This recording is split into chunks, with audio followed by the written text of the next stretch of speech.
Bab 51. Di dalam reruntuhan kota terpencil di bagian barat planet Veidaya, ada jejak bangunan runtuh di mana-mana, pohon-pohon hijau di kedua sisi jalan terputus dari tengah, dan dahan serta daun yang patah berserakan di tanah, dedaunan dan kertas bekas bergoyang tertiup angin, udara dipenuhi dengan bau yang menyengat.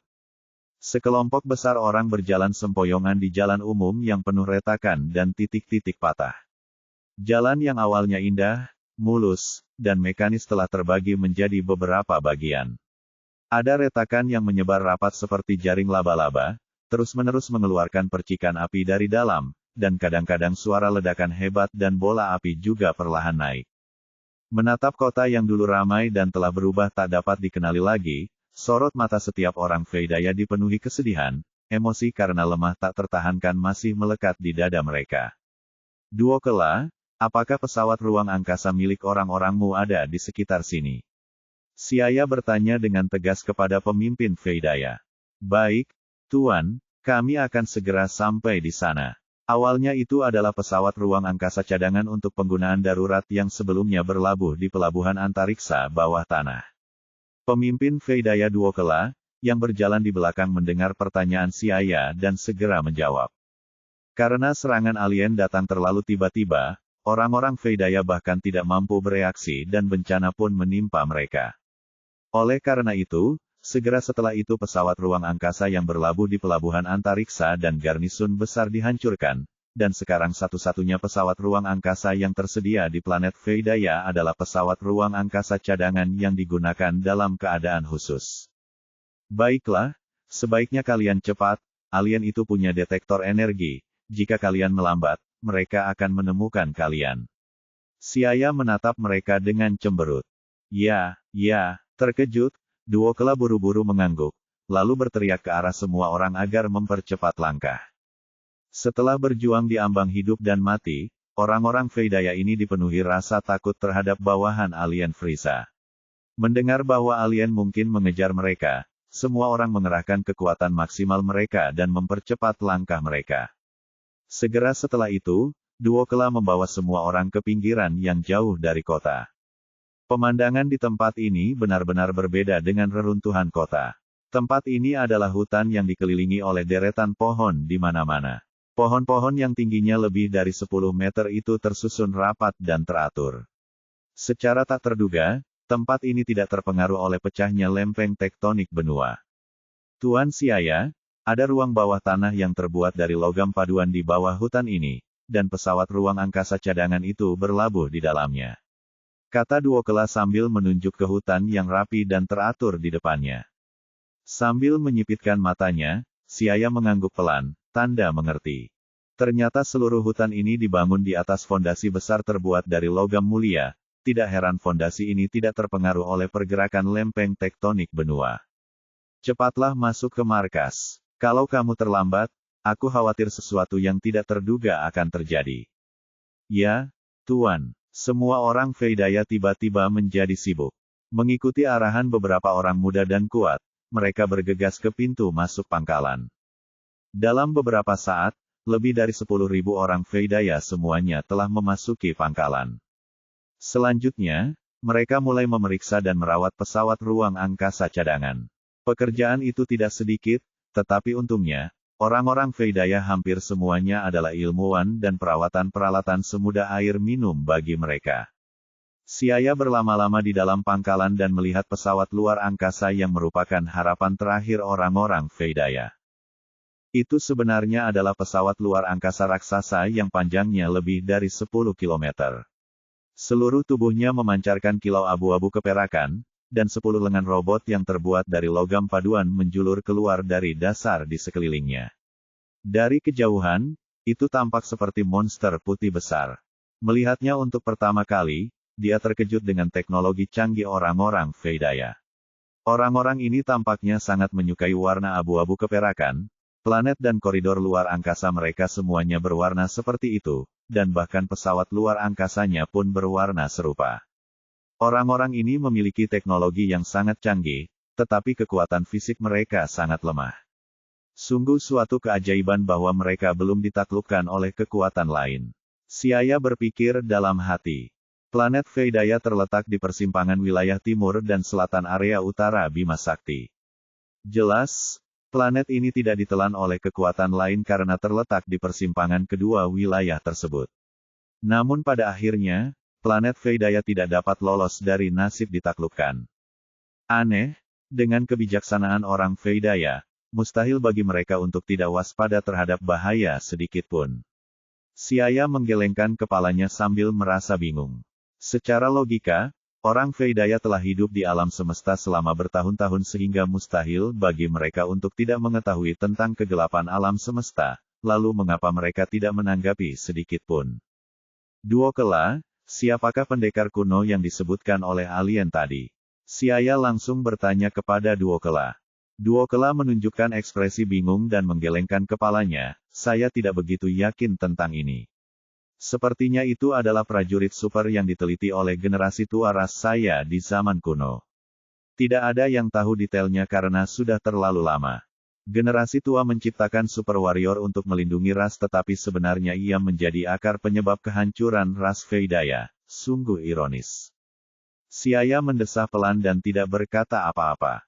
Kalau dipikir-pikir, prajurit kuno itu mirip dengan prajurit bio-android. Mirip dengan bangsa Saiyan, mungkin orang Veidaya telah melupakan legenda zaman kuno karena migrasi ras. Namun, itu juga bagus. Karena orang-orang Veidaya sedang menghadapi situasi hidup dan mati, dia dapat dengan mudah menaklukkan mereka. Tiba-tiba, wajah Siaya berubah. Dia merasakan puluhan aura kuat terbang langsung ke arah mereka. Dan di antara mereka, salah satu aura itu sangat dingin dan kuat. Aura itu megah dan agung, mirip dengan gunung besar dibandingkan dengan puluhan aura lainnya. Itu aura Zarbon. Wajah Siaya berubah serius. Dia mengerutkan kening dan berkata, aku tidak menyangka Zarbon benar-benar datang sendiri dengan pasukan. Duokela, segera suruh semua orang bersembunyi di dalam pesawat ruang angkasa dan kemudian jalankan semua fungsi perlindungan pangkalan. Siaya tidak ragu-ragu dan dengan tegas memerintahkan Duokela. Apa yang terjadi, Tuan? Duokela menyadari bahwa sesuatu yang buruk telah terjadi saat melihat wajah Siaya. Dia kemudian memikirkan hal yang disebutkan Siaya sebelumnya sebelum melihat detektor energi di tangan Siaya. Apakah alien datang untuk menyerang? Wajah Duokela tiba-tiba berubah pucat. Siaya mengangguk. Zarbon membawa serta bawahan aliennya dan bergegas ke sini. Dia diperkirakan tiba dalam 3 menit. Jangan banyak bertanya, jalankan perintahku sekarang. Suara dingin terdengar di samping telinga Duokela. Ketika dia mendengar bahwa musuh akan tiba hanya dalam waktu 3 menit, seluruh tubuhnya terasa lemah. Baik, Tuan. Saya akan segera mengurusnya, jawabnya dengan suara gemetar.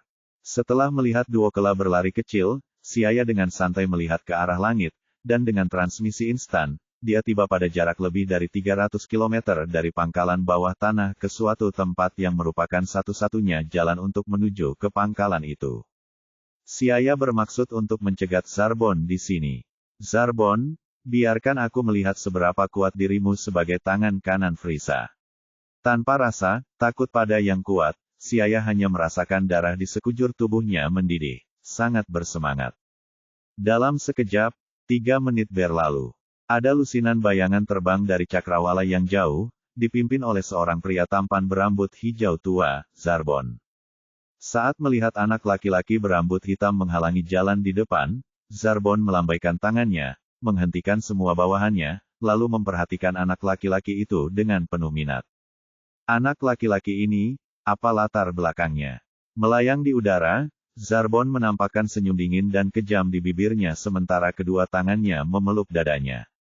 Ada banyak jenis ras manusia di alam semesta dan perbedaan di antara ras-ras yang berbeda itu juga sangat kecil.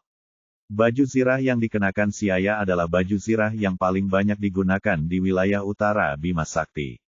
Oleh karena itu, Zarbon tidak dapat langsung menebak ras mana yang dimiliki Siaya. Tut, kuharap anak ini akan memberiku sedikit kesenangan. Penuh minat, Zarbon menatap Siaya dengan senyum tipis di wajah tampannya. Bab 52. Tuan Zarbon, ini adalah respons energi yang terdeteksi saat Jeta menghilang. Tapi tidak tahu mengapa level energi yang lain hanya menunjukkan 540 battle power. Di samping, seorang alien menekan detektor energi dan melaporkan data yang terdeteksi. Wah, kamu pasti bukan orang dari planet Veidaya, kan? Bisakah kamu ceritakan padaku bagaimana kamu membunuh Zeta itu dengan kemampuanmu? Gerakan Zarbon anggun dan suaranya tenang dan jujur, seperti bangsawan terpelajar. Kalau Anda belum tahu sifat aslinya, maka akan mudah tertipu oleh kemampuan aktingnya. Maksudmu si kadal itu? Kalau kamu ingin tahu, kamu bisa datang dan mencobanya sendiri. Siaya tersenyum tipis, tetapi dia sudah benar-benar waspada dalam hatinya karena dia tahu masih ada perbedaan besar antara dirinya dan Zarbon. Siaya jelas tahu bahwa dia dirugikan, tetapi meskipun begitu dia memilih untuk berhadapan langsung dengan Zarbon, dia sebenarnya punya tujuan tersendiri. Pertama adalah untuk menguji seberapa jauh kekuatan pribadinya dibandingkan dengan para ahli arus utama di alam semesta. Kedua adalah untuk menunda Zarbon dan pasukannya, dan memberi waktu tambahan bagi orang-orang ras Veidaya. Bagaimanapun, ras Veidaya adalah kelompok bawahan pertama yang ia taklukkan. Jika mereka dimusnahkan di sini, akan sangat disayangkan. Tentu saja, alasan yang lebih penting adalah ia mempunyai kemampuan teleportasi, yang pada saat kritis dapat menjadi kemampuan penyelamat nyawa. Jika memungkinkan, dia sangat ingin bertarung dengan Zarbon. Saiyan hanya bisa berkembang setelah mengalami pertarungan sungguhan. Hahaha, kau benar-benar tak kenal takut. Wah, kau harus tahu, tidak semua orang baik hati sepertiku. Zarbon tersenyum lembut, nadanya sangat tenang, seolah-olah tidak marah sama sekali, tetapi tersembunyi di balik pupil matanya yang keemasan, cahaya jahat mulai muncul. Hehe, Siaya mencibir, seluruh tubuhnya waspada dan kemudian diam-diam mulai mengendalikan aura di dalam tubuhnya. Siu, suara cepat robekan udara muncul. Siaya memutuskan untuk menyerang lebih dulu. Sosoknya tiba-tiba menghilang dari depan, dan dengan suara dentuman keras, para alien di sekitar Zarbon berteriak kesakitan secara berurutan, dan kemudian langsung jatuh dari ketinggian. Pada saat ini, detektor energi berbunyi bip dengan suara alarm yang cepat. Data pada kaca-kaca mata berlensa tunggal berkedip cepat beberapa kali dan dengan cepat kembali ke keadaan semula. Karena gerakan Siaya sangat cepat, orang biasa pasti tidak akan bisa melihatnya. Jadi pemandangan ini mungkin tampak agak membingungkan bagi orang lain, tetapi Zarbon dapat melihatnya dengan jelas. Tepuk-tepuk-tepuk, tepuk tangan terdengar. Sambil tersenyum lembut, Zarbon bertepuk tangan ringan sambil berteriak keras. Di antara semua orang yang hadir, hanya dia yang dapat melihat dengan jelas semua gerakan Siaya. Jadi Zarbon tahu bahwa mustahil bagi bawahan aliennya untuk menang melawan Siaya, sepertinya dia harus campur tangan secara pribadi. Hahaha, keterampilan yang bagus. Wah, kau jauh lebih kuat daripada prajurit bawahanku. Apakah kau tertarik untuk bergabung dengan Korps Frieza? Aku secara pribadi dapat merekomendasikanmu kepada Raja Frieza, kata Zarbon dengan tenang kepada Siaya. Hehe, aku tidak tertarik menjadi anjing pemburu Frieza. Itu sangat buruk. Tidak senang maupun marah, Zarbon menutup mulutnya sambil menggelengkan kepalanya dengan menyesal, dan dengan santai berjalan ke depan Siaya, karena kamu tidak mau bekerja untuk Raja Frieza, maka kamu bisa mati. Dengan wajah serius, Siaya merasakan penindasan yang besar hanya dengan melihat Zarbon.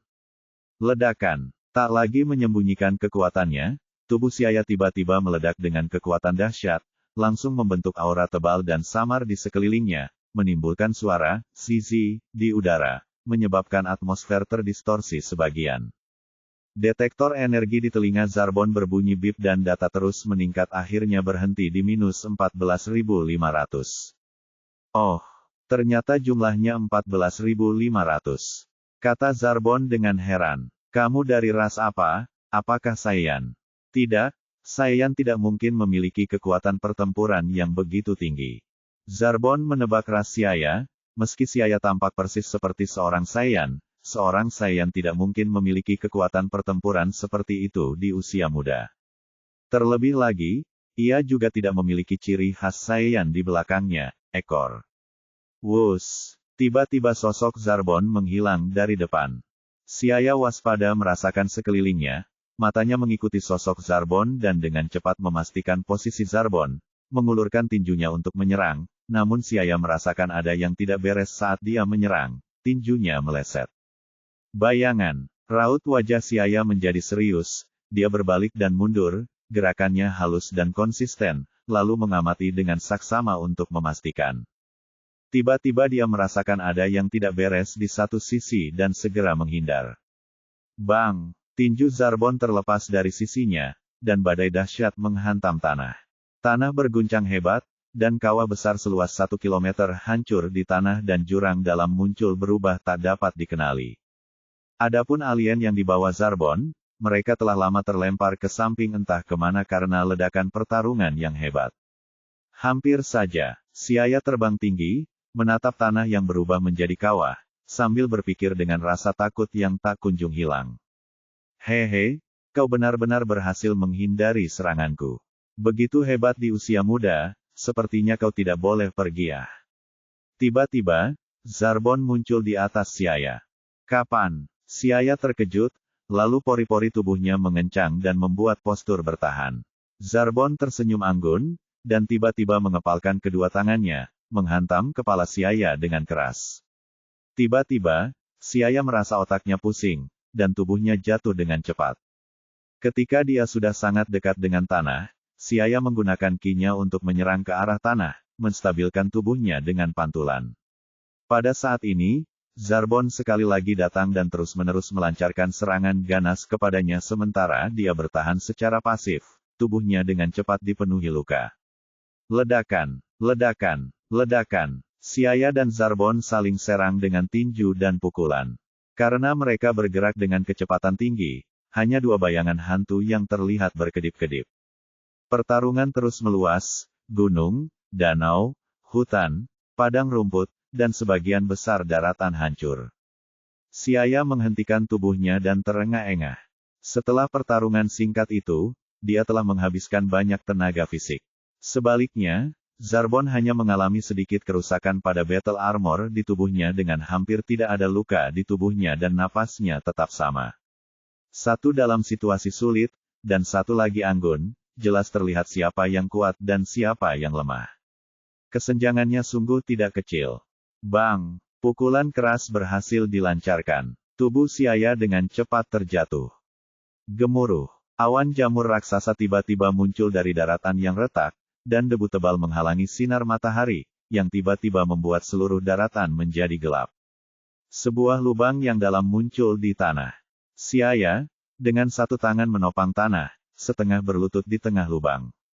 Haha, kemampuanmu menahan serangan itu bagus, lumayan. Zarbon memutar lehernya, tulang-tulangnya mengeluarkan suara berderit. Siu, sosoknya menghilang lagi, kakinya menendang perut Siaya. Dengan ekspresi serius, kedua tangan Siaya menangkap kaki itu, tetapi dalam sekejap, tubuhnya tertendang dan terbang jauh, dan jika bukan karena tubuhnya yang cukup kuat, tendangan ini akan mematahkan kedua tangannya. Kesenjangannya terlalu besar, seluruh tangannya mati rasa, pikiran Siaya langsung berkelebat, dia tertawa getir. Siu, Siaya menyeka noda darah di sudut mulutnya, dan berteleportasi jauh dari medan perang, mengamati Zarbon dari tempat yang sangat jauh. Baru saja, konfrontasi pertama telah memberinya gambaran yang jelas tentang perbedaan besar antara Zarbon dan dirinya. Tanpa menggunakan kekuatan super, dia sama sekali bukan tandingan Zarbon. Kekuatan pertempuran Zarbon saat ini mendekati 20.000, lebih dari 5.000 dibandingkan dengan milikku. Sulit untuk menutupi perbedaan ini, dan sampai sekarang, Zarbon masih dalam suasana hati yang menyenangkan dan belum menjadi kejam. Jika dia masih memiliki ekor, maka mungkin dia bisa berubah menjadi kera besar untuk bertempur, tetapi itu hanya pikiran acak, tidak lebih. Karena meskipun transformasi kera besar dapat meningkatkan kekuatan pertempurannya, tetapi itu memiliki terlalu banyak ketidakpastian dan yang terpenting, akan mengungkap identitas Saiyannya. Ia mengetahui bahwa transformasi kera besar memiliki masalah yang sangat serius, yaitu ukurannya yang besar dapat menyebabkan kecepatan gerak tubuhnya menjadi lambat. Sama seperti transformasi Super Saiyan menjadi tubuh berotot, meskipun energinya meningkat dan kekuatan serangan tunggalnya meningkat tajam, kecepatannya tidak meningkat. Ini mungkin tidak menjadi masalah dalam pertempuran level rendah, tetapi bisa berakibat fatal dalam pertempuran kecepatan tinggi. Selama kecepatan lawan cukup cepat, ada banyak metode untuk membunuh Saiyan dalam transformasi kera besar. Memutuskan ekor hanyalah salah satu metode paling sederhana dan langsung. Dalam dunia seni bela diri, kecepatan menentukan pemenang. Alih-alih mengatakan bahwa transformasi kera besar digunakan untuk menyerang, ini lebih merupakan pertahanan berbasis kekerasan. Bertemu dengan ahli sejati, pertahanan semacam ini penuh dengan celah. Menyingkirkan pikiran-pikiran tak berguna itu, Siaya mulai berkonsentrasi mempersiapkan diri untuk pertarungan. Sosok Zarbon dengan cepat muncul di depannya dengan ekspresi bingung, aneh. Cara apa yang kau gunakan untuk datang ke sini? Aku bahkan tidak bisa menangkap gerakanmu. Hehe, tebak saja. Siaya tersenyum lebar, memperlihatkan dua baris giginya yang putih. Zarbon menjilat bibirnya dengan jijik, wajah tampannya akhirnya menjadi tidak sabar. Dia sudah cukup bermain kucing-kucingan, saatnya menggunakan seluruh kekuatannya. Tidak tahu seberapa banyak serangannya yang dapat ditahan lawannya. Bab 53. Ketika dia melihat ekspresi Zarbon mulai berubah, ekspresi Siaya juga berubah. Dia tahu bahwa Zarbon tidak berencana untuk terus bermain dengannya.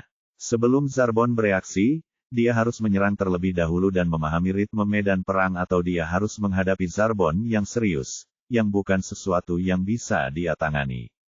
Pikiran-pikiran ini baru saja terlintas dalam benaknya, ketika mata gelap Siaya menampakkan cahaya biru samar, dia siap meluncurkan kekuatan super luar angkasa miliknya.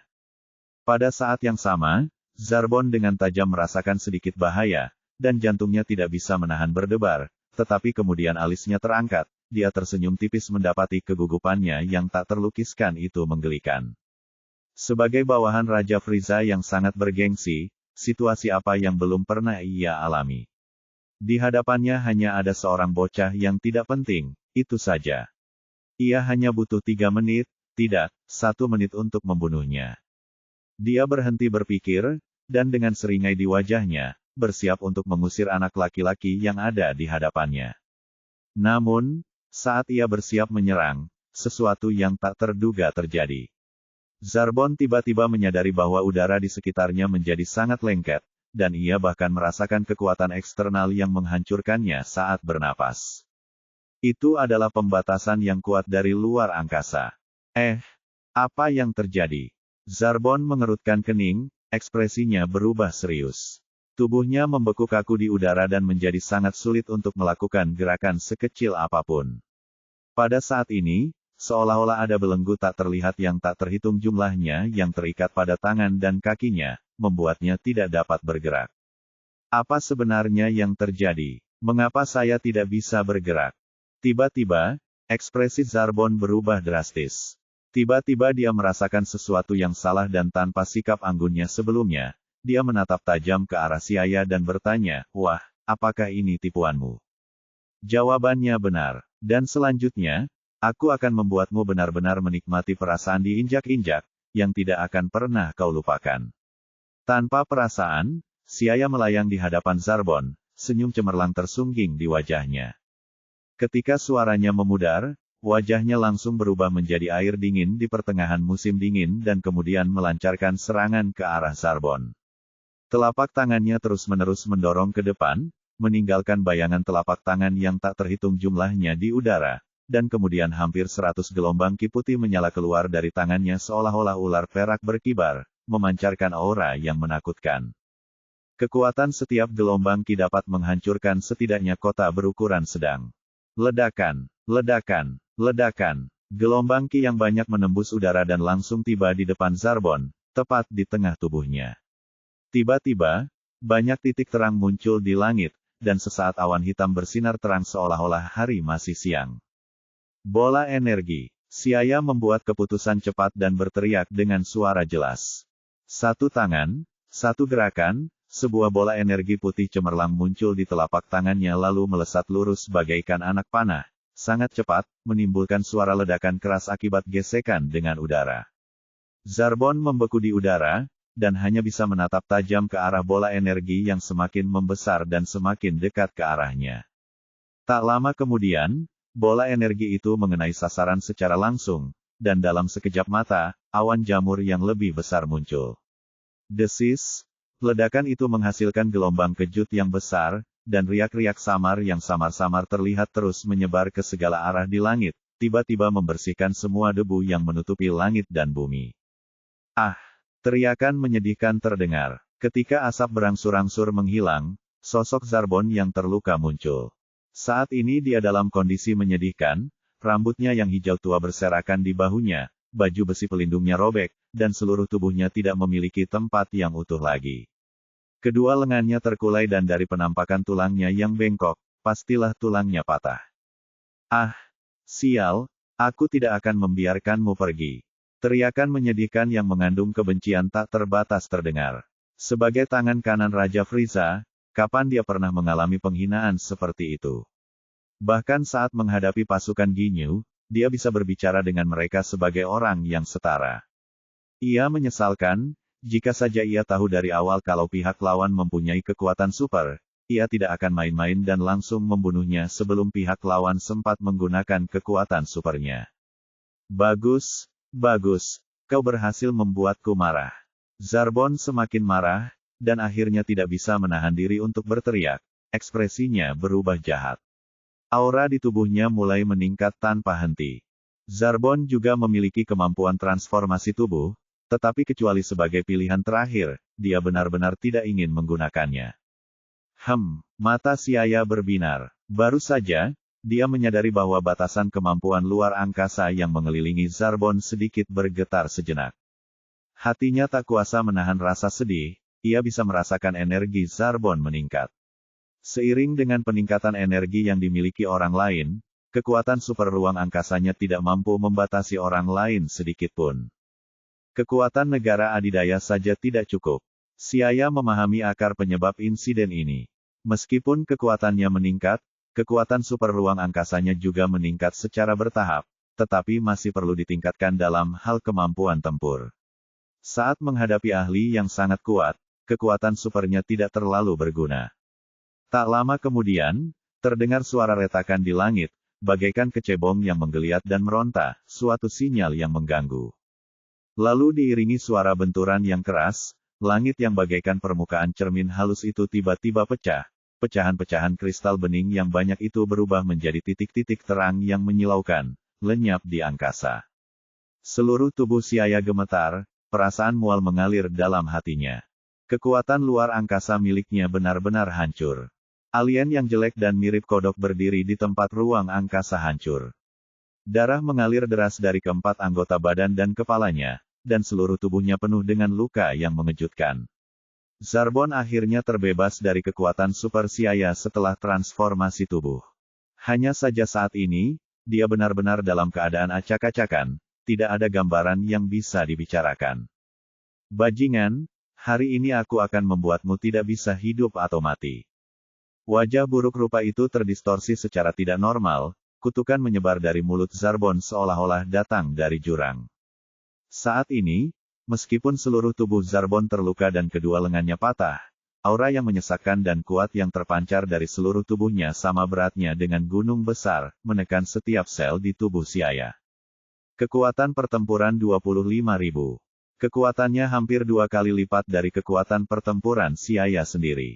Harus dikatakan bahwa dia benar-benar layak disebut Zarbon, setelah transformasi tubuh, tidak mengherankan dia dapat menembus batasan ruangnya. Menahan tekanan yang datang dari langit, Siaya tertawa liar, darah di sekujur tubuhnya mendidih. Setelah aura yang kuat itu memancar, otot-otot Zarbon meregang kencang, terus-menerus mengeluarkan suara rendah dan dalam. Kedua mata emasnya menatap Siaya tanpa henti, sambil menekannya dengan aura yang kuat. Aura yang sangat hebat. Sesaat, jantung Siaya tiba-tiba bergetar karena aura Zarbon yang kuat. Saat badai dahsyat itu menerjang, ia harus menahan bagian depan dahinya dengan kedua lengannya. Tubuhnya bergoyang dari satu sisi ke sisi lain dalam badai dahsyat itu seperti rumput air. Hancurkan aku. Siaya mengayunkan pedangnya dengan kuat, membelah angin kencang di depannya, lalu meraung, seluruh kekuatan tubuhnya terbakar dengan liar. Tiba-tiba kedua orang itu menghilang secara bersamaan, dan sesaat kemudian mereka bertabrakan. Penuh amarah, Zarbon langsung melompat ke depan Siaya. Kaki-kakinya yang liar dengan kuat membawa serta gelombang kejut yang mengeluarkan suara berdesing dari gesekan udara. Suara ledakan keras terdengar. Kaki Zarbon menyerang dengan cepat dan Siaya tiba-tiba menyilangkan lengannya, menghentikan kaki Zarbon yang menimbulkan ledakan. Ledakan, tanah tiba-tiba runtuh, dan sebuah kekuatan besar bekerja padanya, membuatnya mundur beberapa meter dari kekuatan hentakan tersebut. Engah, seluruh tubuh Siaya terasa sakit, dia menyemburkan seteguk darah dari tenggorokannya. Jelas, dalam kompetisi kekuatan, dia lebih buruk dari yang direncanakan, serangan sederhana Zarbon telah membuatnya terluka parah. Hahaha, pergilah ke neraka. Zarbon tertawa sinis. Tanpa memberi waktu, dia tersadar dan menendang lagi dengan kaki satunya. Bang! Siaya sekali lagi terkena dan seluruh tubuhnya terlempar seperti peluru artileri. Gemuruh, tanah retak akibat benturan, dan asap memenuhi udara. Seketika, Siaya melompat dari tanah tempat benturan terjadi, dan keluar dari asap tebal dan menyerang lawan. Kedua orang itu terus bertarung di antara langit dan bumi, pusaran angin yang dahsyat menyebar dengan momentum yang mengguncang bumi. Saat kedua orang itu menggunakan seluruh kekuatan mereka, seluruh planet Veidaya sedikit bergetar. Di kejauhan, para alien yang berhasil lolos tanpa terluka menatap tercengang pada pertarungan antara Siaya dan Zarbon. Detektor energi di telinga mereka tidak mampu menahan beban dan telah terbakar sejak lama. Ya Tuhan, mereka benar-benar cukup kuat untuk membuat orang putus asa. Wajah para alien itu pucat pasi. Mereka saling memandang sambil menggigil, siap meninggalkan medan perang kapan saja. Haha, jangan bilang kau hanya punya sedikit trik ini. Kalau begitu, sungguh mengecewakan. Zarbon menyerang sambil mengejek tanpa ampun. Selama pertarungan berlangsung, Siaya selalu dalam posisi yang tidak menguntungkan, lebih tepatnya, dia selalu kalah telak, dan jarang sekali berhasil menyerang Zarbon. Meskipun Zarbon telah kehilangan dua lengannya, ia tidak dapat menebus perbedaan energi yang 2 kali lipat. Setelah beberapa saat, seluruh tubuhnya terluka parah. Tidak akan berhasil, ada perbedaan besar dalam kekuatan pertempuran. Dengan suara keras, Siaya terbanting langsung ke tanah dari ketinggian. Di dalam lubang yang sangat dalam, seluruh tubuhnya terasa sakit karena bergerak sedikit saja. Sekarang dia tahu secara kasar, seberapa kuat dia saat dia mengerahkan seluruh kemampuannya dan juga telah merasakan dengan jelas kemampuan para pejuang tingkat tinggi di alam semesta. Jadi sekarang dia harus makan kacang senzu. Oleh karena itu, di bawah tatapan lawannya, Siaya memperlihatkan senyum aneh lalu menghilang. Zarbon kehilangan jejaknya, dan serangan barunya yang seperti petir menghantam udara. Di tempat yang jauh dari medan perang, Siaya dengan tenang mengeluarkan kacang hijau kering dari sakunya dan memasukkannya ke mulutnya, mengunyahnya. Kacang senzu yang ajaib segera memulihkannya ke kondisi puncaknya, dan dia sembuh total.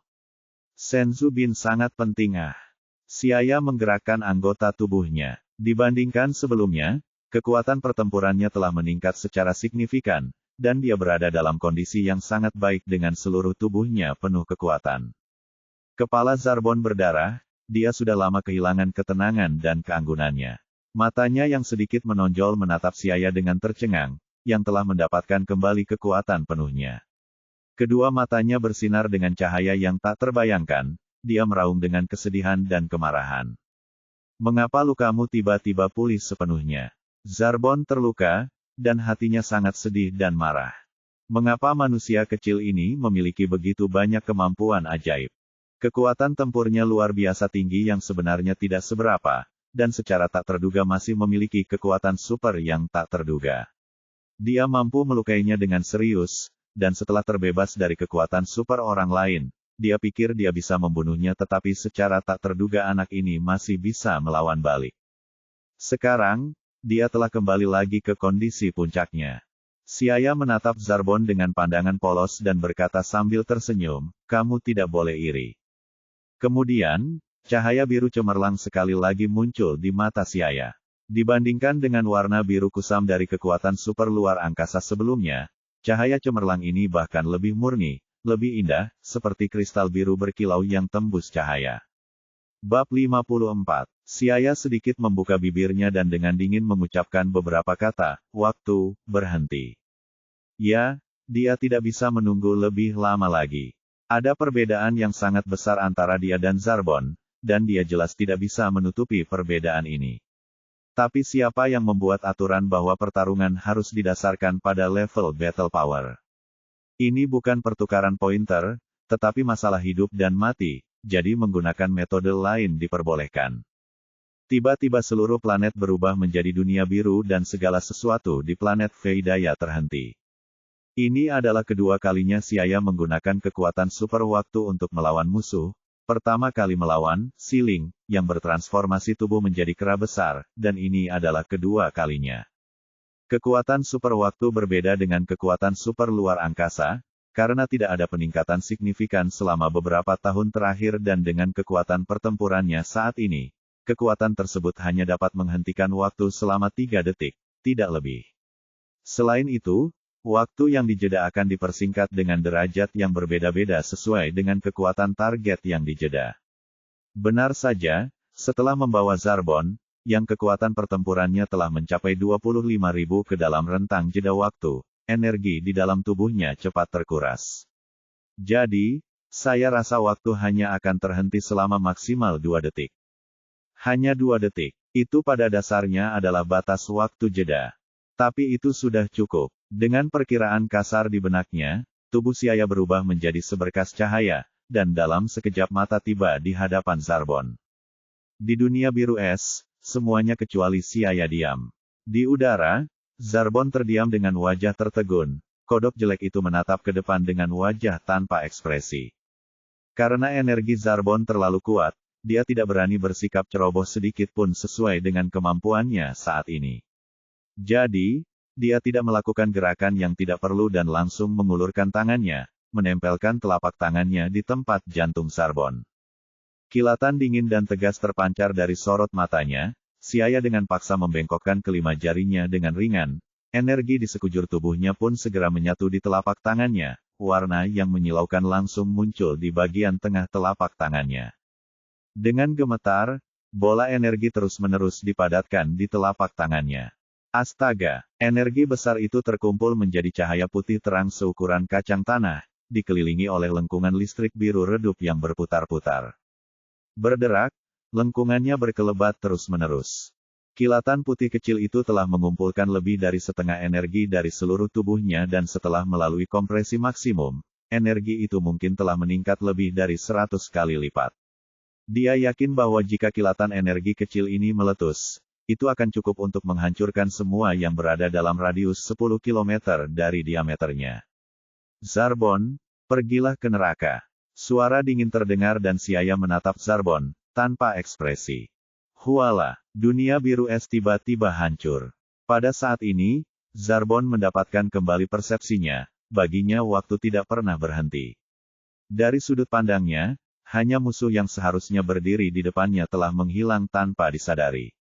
Suatu firasat yang tidak diketahui muncul dari lubuk hatinya, dia secara naluriah mendapatkan kembali pikirannya dan merasakan getaran yang tak terlukiskan. Engah. Jari kecil dan seberkas cahaya tipis menembus dadanya, lalu keluar dari punggungnya. Tiba-tiba merasakan sakit yang menusuk di hatinya, Zarbon perlahan menundukkan kepalanya, dan yang menyambutnya adalah dua mata Siaya yang gelap dan dingin. Bagaimana dia bisa ada di depan dadaku? Bingung, Zarbon membuka mulutnya lalu menunduk, posisi jantungnya terbakar hitam, dan bau darah panas serta daging yang dimasak terus-menerus mengalir keluar. Jantungnya tertembus. Zarbon merasa sulit mempercayainya. Jika jantung tertusuk, bagi sebagian besar makhluk hidup di alam semesta, hanya akan ada satu hasil yang sama, yaitu kematian. Fisik Zarbon tidak cukup kuat untuk bertahan hidup setelah jantungnya hancur. Bagaimana ini bisa terjadi? Matanya tiba-tiba terbelalak.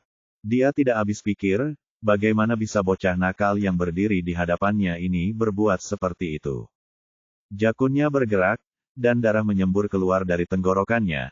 Karena kekurangan oksigen, pusing yang tak terkendali muncul di otaknya. Dia membuka dan menutup bibirnya, kata-katanya penuh dengan keengganan, siapa yang mengira bahwa aku, Zarbon, akan tiba-tiba mati di tangan orang yang tidak dikenal. Kamu hanya bisa menyalahkan dirimu sendiri karena terlalu sombong, kata Siaya dingin. Dia hanya bisa mengalahkan Zarbon karena banyaknya kebetulan. Jika Zarbon tidak meremehkan musuh sejak awal dan ingin bermain kucing-kucingan, tetapi malah menggunakan seluruh kekuatannya, Siaya tidak akan mendapat kesempatan untuk mengaktifkan kekuatan supernya. Hahaha, benar, aku terlalu sombong, batuk, aku tidak mau. Namun, Raja Frieza tidak akan membiarkanmu pergi. Zarbon memuntahkan seteguk darah, kesadarannya mulai kabur. Siapa yang mengira bahwa sebagai antek penting Raja Frieza, dia akan mati di planet yang tidak dikenal seperti itu. Ledakan. Tubuh Zarbon mulai membengkak dan meledak hebat, daging dan darahnya berubah menjadi abu beterbangan. Siaya mendesah, singa masih menggunakan kekuatan penuhnya saat melawan kelinci, meremehkan musuh di medan perang adalah hal yang mutlak tidak.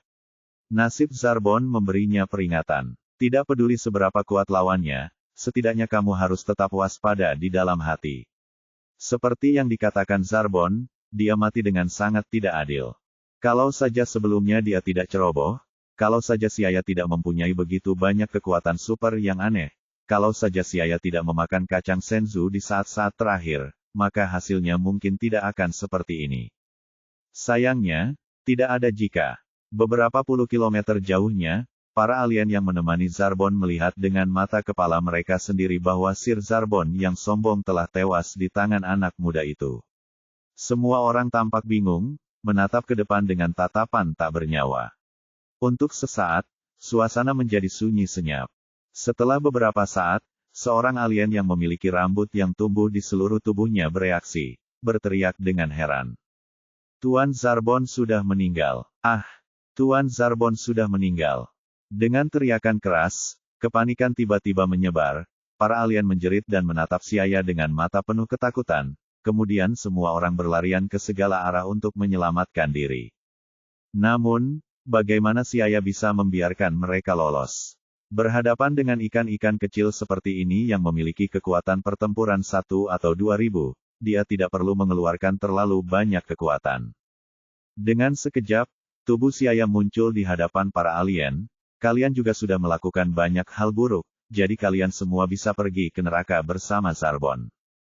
Berbicara, telapak tangannya bergerak ringan di udara dan energi tak terbatas menyebar ke sekelilingnya di langit sebagai riak-riak ajaib.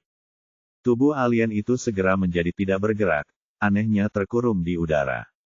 Desir, retakan berwarna merah tua pekat muncul di udara, dan kemudian bagaikan seekor binatang raksasa prasejarah yang membuka mulut ganasnya untuk menggigit. Tak lama kemudian puluhan alien itu tertelan ke dalam retakan tersebut.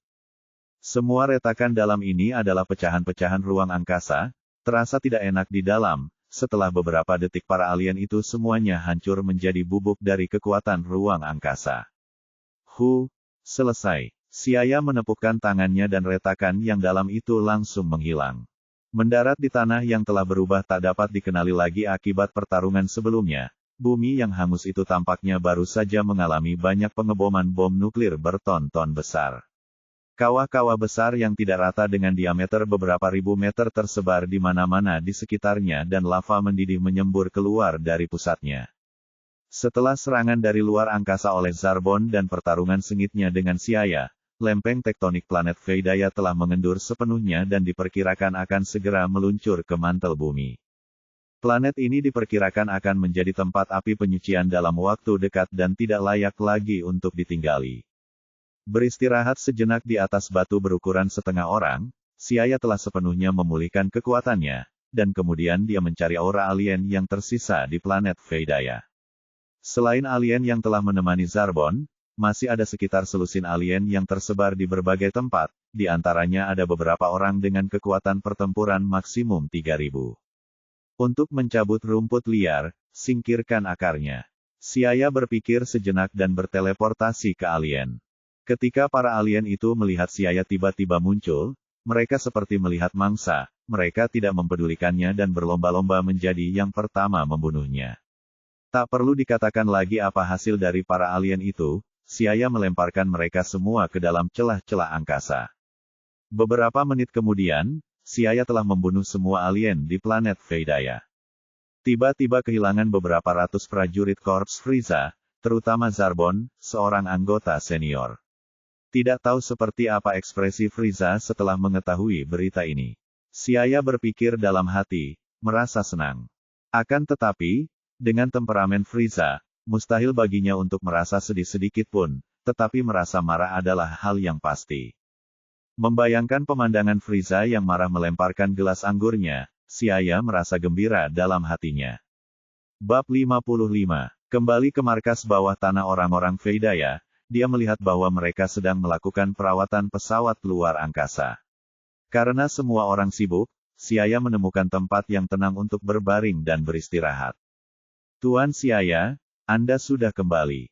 Apakah para alien itu menyulitkan Anda? Duokela melangkah maju dan bertanya dengan sopan.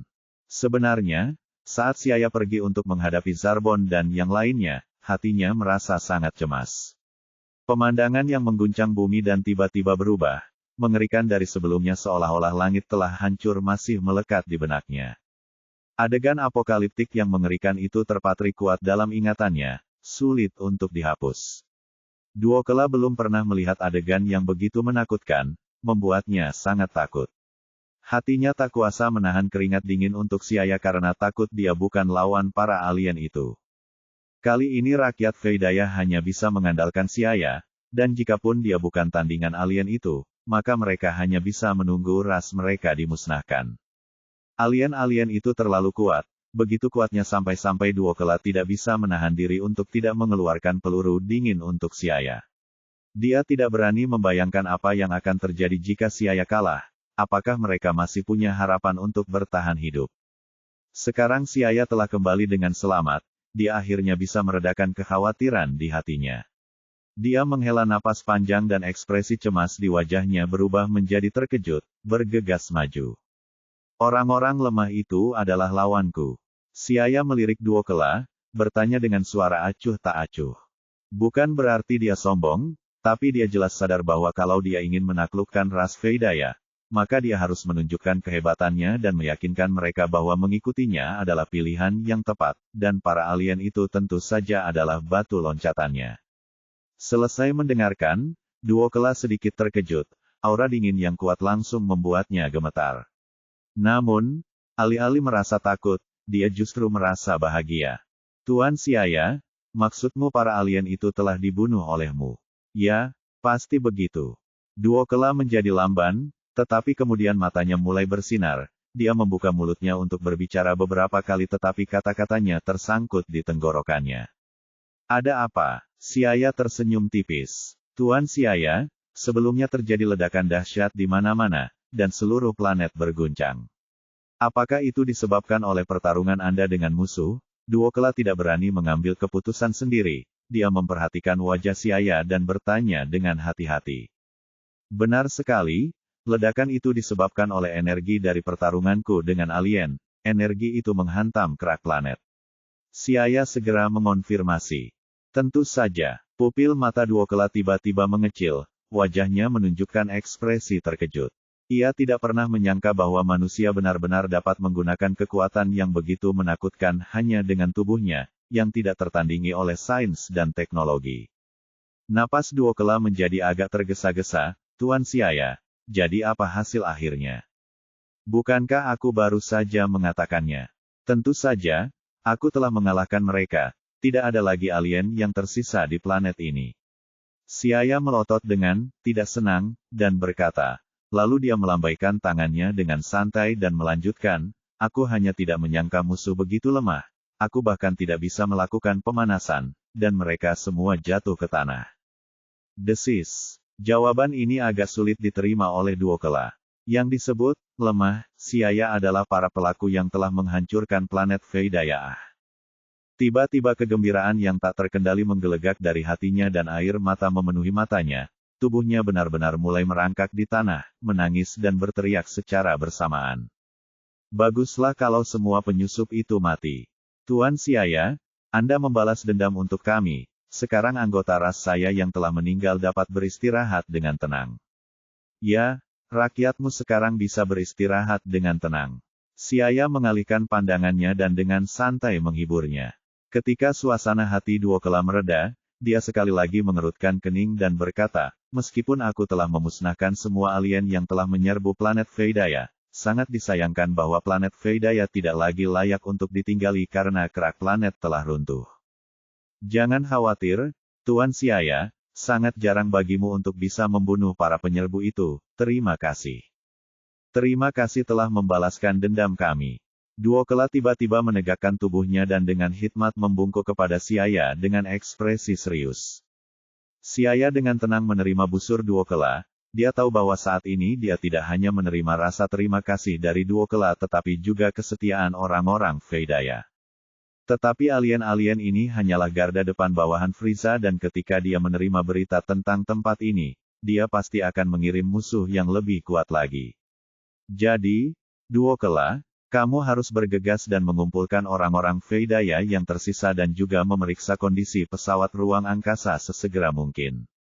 Kita harus segera meninggalkan planet Veidaya sebelum kelompok alien berikutnya tiba. Ya, Tuan. Duokela menganggukkan kepalanya dengan penuh semangat. Saat ini tubuh mungilnya tampak dipenuhi dengan motivasi tak terbatas saat ia mulai mengarahkan anggota rasnya untuk segera menyelesaikan pekerjaan. Mengevakuasi orang-orang adalah tugas yang rumit dan membosankan.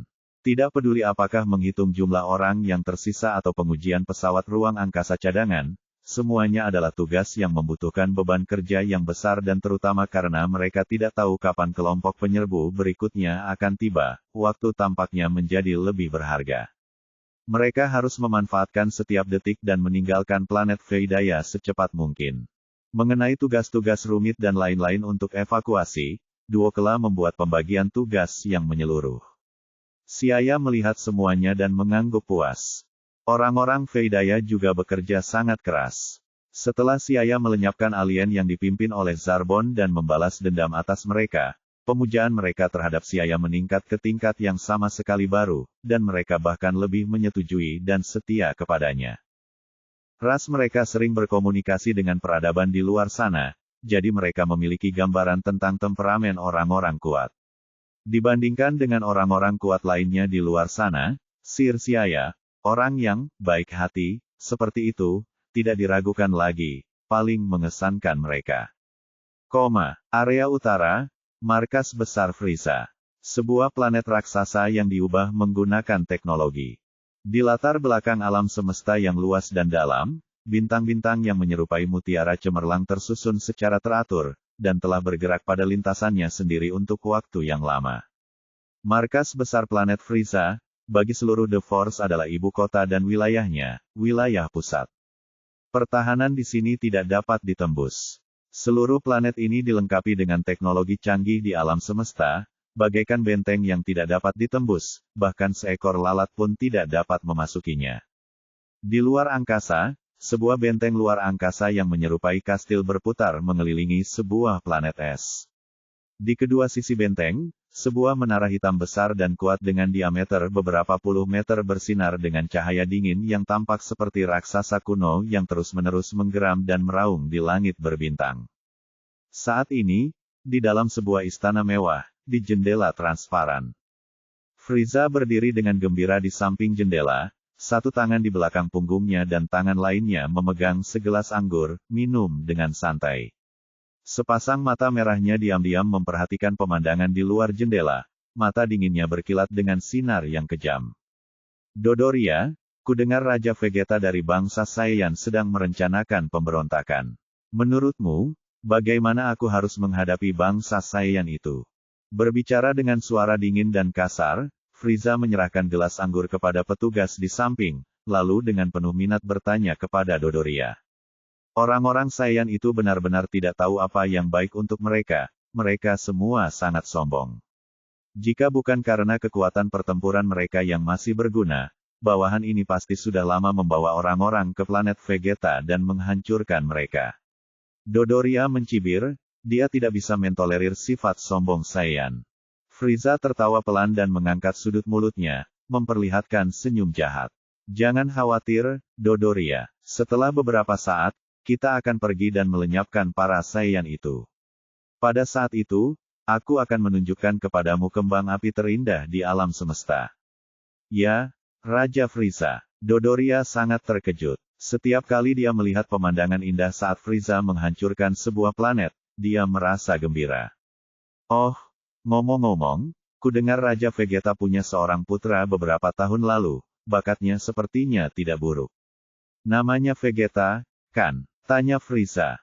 Ya, oh, sungguh tak tahu malu, menamai putranya dengan nama planet. Ambisi Raja Vegeta tidak kecil Dodoria, setelah beberapa saat, pergilah dan bawa Vegeta itu ke markas besar Frieza. Baik, Raja. Dodoria menampakkan senyum sinis di wajah gemuknya. Tepat pada saat itu, gerbang istana terbuka, dan seorang alien berkulit ungu dengan panik berlari sambil merangkak dan melaporkan, Raja Frieza, berita terbaru dari planet Veidaya. Oh, apa kabar? Apakah Zarbon mendapatkan informasi tentang prajurit kuno secepat itu? Tanya Frieza santai. Tidak, si alien menyeka keringatnya, suaranya bergetar. Bicaralah dengan jelas, apa yang terjadi? Dodoria mengomel. Alien ungu itu menggigil dan berkata dengan gugup, baru saja, kami menerima berita terbaru dari markas besar, Tuan Zarbon menghadapi musuh yang kuat di planet Veidaya, dan semua orang musnah total, sinyal energi Tuan Zarbon juga telah menghilang. Dengan suara keras, ekor Frieza mencambuk pelayan di sampingnya dan gelas anggur jatuh ke tanah dan pecah, menumpahkan anggur merah cerah ke tanah. Wajah Frieza sedikit berubah, mata merahnya yang menyerupai pupil mata iblis bersinar dengan cahaya dingin, dan dengan dingin bertanya. Apa yang terjadi? Jelaskan dengan jelas. Sir Zarbon telah membawa lebih dari 100 prajurit Frieza Corps ke planet Veidaya untuk mencari petunjuk tentang prajurit kuno, tetapi baru 1 jam yang lalu, markas besar yang memantau planet Veidaya tiba-tiba melihat respons energi tinggi pada perangkat komunikasi. Kemudian sinyal Sir Zarbon dan timnya menghilang, tampaknya, Sir Zarbon telah terbunuh.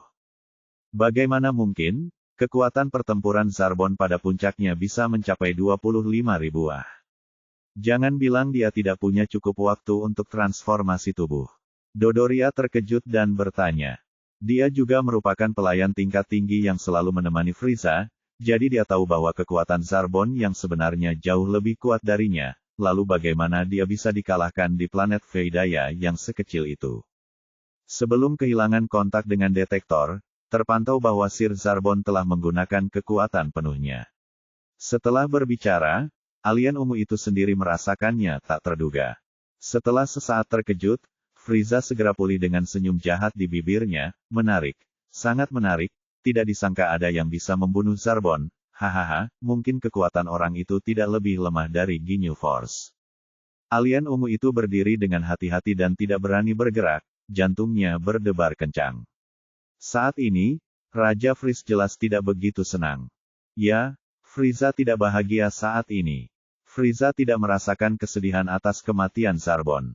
Ia merasa sangat marah dalam hatinya, dalam pikirannya, ia hanya merasa bahwa ia benar-benar terprovokasi. Baginya kematian Zarbon adalah sebuah provokasi, kecuali dari ayahnya King Cold dan saudara Cooler, Frieza tidak pernah menderita kerugian. Bagaimana mungkin orang lain membunuh bawahannya? Dodoria, planet Veidaya itu seharusnya hanya planet tingkat rendah, kan? Suara tenang Frieza dipenuhi dengan niat membunuh yang tak terbatas. Dodoria segera menjawab, ya, orang Veidaya hanyalah semut dengan kekuatan pertempuran, tidak lebih dari 15. Tapi di planet semut tingkat rendah seperti itu, Zarbon telah mati. Frieza bergumam, apakah ini benar-benar hasil karya pendekar kuno legendaris bangsa Veidaya? Dodoria, segera sampaikan perintah kepada pasukan Ginyu agar mereka bergegas ke planet Veidaya secepatnya. Aku ingin melihat kekuatan seperti apa yang dimiliki oleh prajurit kuno itu. Dapat dikatakan bahwa Frieza paling mengerikan dari semua legenda yang disebut Super Saiyan yang telah diwariskan dari zaman kuno di ras Iblis Es dan yang lainnya adalah informasi terkini tentang prajurit kuno yang merajalela dari orang-orang Veidaya. Dia mengirim pasukan Ginyu untuk menyelidiki, ini untuk menggunakan pasukan Ginyu sebagai umpan untuk menguji kekuatan prajurit kuno itu. Bab 56. Pada saat yang sama ketika Frieza telah mewariskan perintahnya, di sebuah planet yang jauh di area utara. Di hutan hujan yang dingin, suram, dan lembab. Kapten Ginyu, baru saja kami menerima perintah dari Raja Frieza untuk segera berangkat ke planet Veidaya di Tenggara. Seorang alien berambut putih mengetuk komunikator dan melapor kepada kapten di sampingnya. Kapten Ginyu yang sedang makan daging, mengunyah, meludahkan sepotong tulang, dan bertanya sambil mengunyah, planet Veidaya. Itu hanya planet tingkat rendah. Tidak perlu membuat kita secara pribadi pergi ah. Jais, segera hubungi markas besar Frieza dan tanyakan dengan jelas kepada Raja Frieza mengapa dia mengeluarkan perintah seperti itu. Ya, Kapten. Alien berambut putih bernama Jais menjawab, lalu menghubungi markas besar Frieza, dan segera mengetahui alasannya. Kapten, saya sudah menanyakan alasannya. Itu karena Zarbon yang merupakan antek Raja Frieza dibunuh di planet Veidaya oleh seseorang. Zarbon, penasihat Raja Frieza, orang itu sudah mati. Anggota tercepat dari pasukan Ginyu, alien Burter terkejut, wajahnya menunjukkan rasa bangga. Pasukan Ginyu adalah pasukan andalan yang bekerja di bawah Frieza dan tidak jauh lebih lemah dari skuadron lapis bajakuler. Jadi, mereka tentu saja membenci Zarbon, yang selalu memerintah saat menemani Raja Frieza tetapi sebenarnya sangat lemah. Ya, di mata para anggota pasukan Ginyu, Zarbon adalah karakter kecil yang lemah. Yang perlu diperhatikan adalah dalam saga Namek karya asli, Vegeta berhasil membunuh Zarbon yang telah berubah bentuk. Namun, saat ia bertemu dengan anggota Ginyu Force Recum yang berpangkat rendah, ia kalah darinya dan hampir kehilangan nyawanya. Dengan demikian, pasukan Ginyu dapat disebut sebagai pasukan andalan dan tidak ada satupun anggotanya yang dapat diremehkan. Menarik, Zarbon terbunuh di planet rendah. Mungkin, kita akan menemukan sesuatu yang menarik di planet itu. Ginyu menyentuh dagunya dan bangkit, tubuhnya yang tinggi dan berwarna ungu seperti gunung kecil, memancarkan perasaan tertekan yang berat. Dua tanduk hitam di kepala memantulkan cahaya terang di bawah sinar matahari. Guldo, yang memiliki dua mata kecil dan dua mata besar, masih mengunyah makanannya. Melihat sang kapten tampak tertarik pada planet Veidaya, dia meletakkan makanannya dan bertanya, apakah kita akan berangkat sekarang? Namun, paling cepat pun, butuh waktu lebih dari 2 bulan untuk mencapai planet Veidaya dari sini.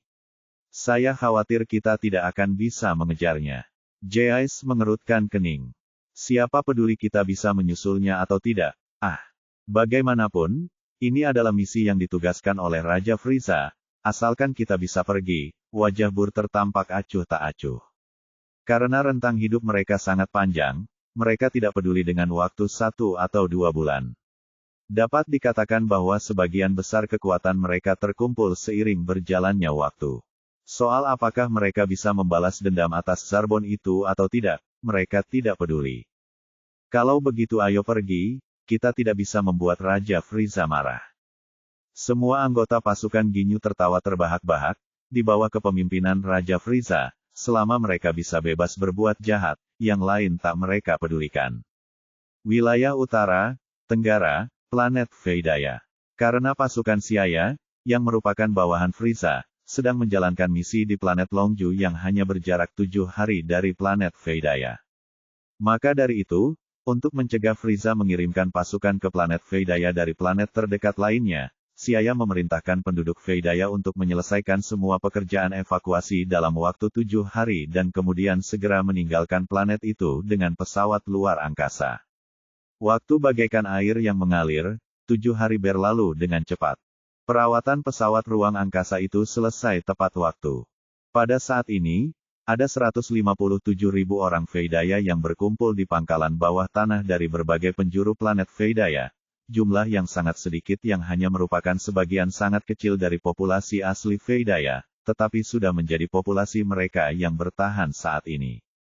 Melihat jumlah populasi rasnya yang berkurang drastis, hati Duokela meneteskan darah, dan kebenciannya terhadap Frieza Corps kembali mendalam di hatinya. Dia melihat ke arah Tuan Siaya yang tidak jauh darinya, tampak kedinginan dan sudah sembuh total, lalu berkata dengan penuh hormat, Tuan Siaya, semua orang yang selamat dari suku Veidaya telah berkumpul di sini, kita sekarang bisa meninggalkan planet Veidaya. Duokela berterima kasih kepada Sir Siaya karena memberi mereka waktu 7 hari untuk menyelamatkan anggota rasnya. Dia tahu bahwa waktu bagi orang-orang kuat sangatlah berharga. Bagi mereka, Tuan Siaya telah menyia-nyiakan 7 hari di sini dengan sia-sia, sungguh suatu kebaikan yang besar. Jika bukan karena 7 hari ini, para penyintas rasnya yang dapat mencapai pangkalan bawah tanah akan jauh lebih sedikit. Baiklah, kalau begitu berangkatlah. Siaya melambaikan tangannya pelan dan menatap pesawat luar angkasa raksasa berwarna perak di depannya dengan acuh tak acuh. Tidak peduli berapa kali dia menatap pesawat yang badannya puluhan kilometer itu, dia akan tetap terkejut. Ya, kata Duokela dengan ekspresi serius. Saat Siaya memerintahkan, suara dengungan cepat bergema di pangkalan bawah tanah, lampu peringatan merah berputar dan berkedip. Mendengar tanda bahaya itu, seluruh warga Veidaya segera bergerak cepat dan dengan tertib menaiki pesawat luar angkasa sesuai arahan seorang komandan. Berdengung, hutan hijau di atas pangkalan bawah tanah bergetar karena getaran, mungkin itu adalah hutan hijau terakhir yang tersisa di planet Veidaya. Karena lempeng tektonik planet ini pernah mengalami pemboman energi yang sangat tinggi, struktur kerak planet yang stabil telah berubah total. Gempa bumi, tsunami, dan letusan gunung berapi terus muncul. Kekuatan destruktif yang satu telah melampaui yang lain dan telah mengubah seluruh planet menjadi neraka yang hidup. Kaca, hutan mulai bergelombang. Dari atas langit, seluruh hutan yang teratur mulai menonjol dari tengah, dan sebuah lubang terbelah. Setelah itu, tanah miring ke atas dalam 2 garis dan perlahan terbuka seperti gerbang. Sekitar 10 menit kemudian, pintu yang panjangnya lebih dari 20.000 meter dan tingginya lebih dari 10.000 meter itu terbuka lebar. Tanah mulai berguncang, dan hutan hijau akhirnya tidak dapat menahan tarikan gravitasi dan berguling ke kedua sisi, memperlihatkan struktur paduan keperakan dari kedua pintu itu. Segera diikuti oleh suara gemuruh ledakan. Suara mesin dinyalakan. Suar besar dipancarkan ke atas dari pangkalan bawah tanah. Sebuah pesawat ruang angkasa raksasa berwarna abu-abu keperakan perlahan lepas landas ke langit dan terus melaju, dalam sekejap mata keluar dari atmosfer ke luar angkasa. Huala, di atas planet perak kecil itu, 2 koridor ruang angkasa yang tegak lurus akhirnya mulai terdistorsi, dan dengan ledakan dahsyat di antara keduanya, koridor ruang angkasa yang mewakili pencapaian teknologi tertinggi orang-orang Veidaya, pada saat ini, pecah menjadi beberapa bagian. Beberapa bagian koridor jatuh ke atmosfer, beberapa memasuki langit berbintang, dan beberapa melayang di orbit sendirian. Seolah menyaksikan peradaban bangsa Veidaya yang gemilang perlahan mati. Baiklah, Duokela, pertama-tama carilah planet yang tidak berpenghuni untuk ditinggali, lalu kerahkan seluruh kemampuanmu untuk meneliti ruang gravitasi. Aku berharap dapat melihat hasil penelitianmu sesegera mungkin.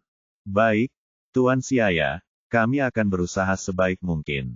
Duokela menjawab dengan nada tegang. Planet Veidaya sudah menjadi sejarah.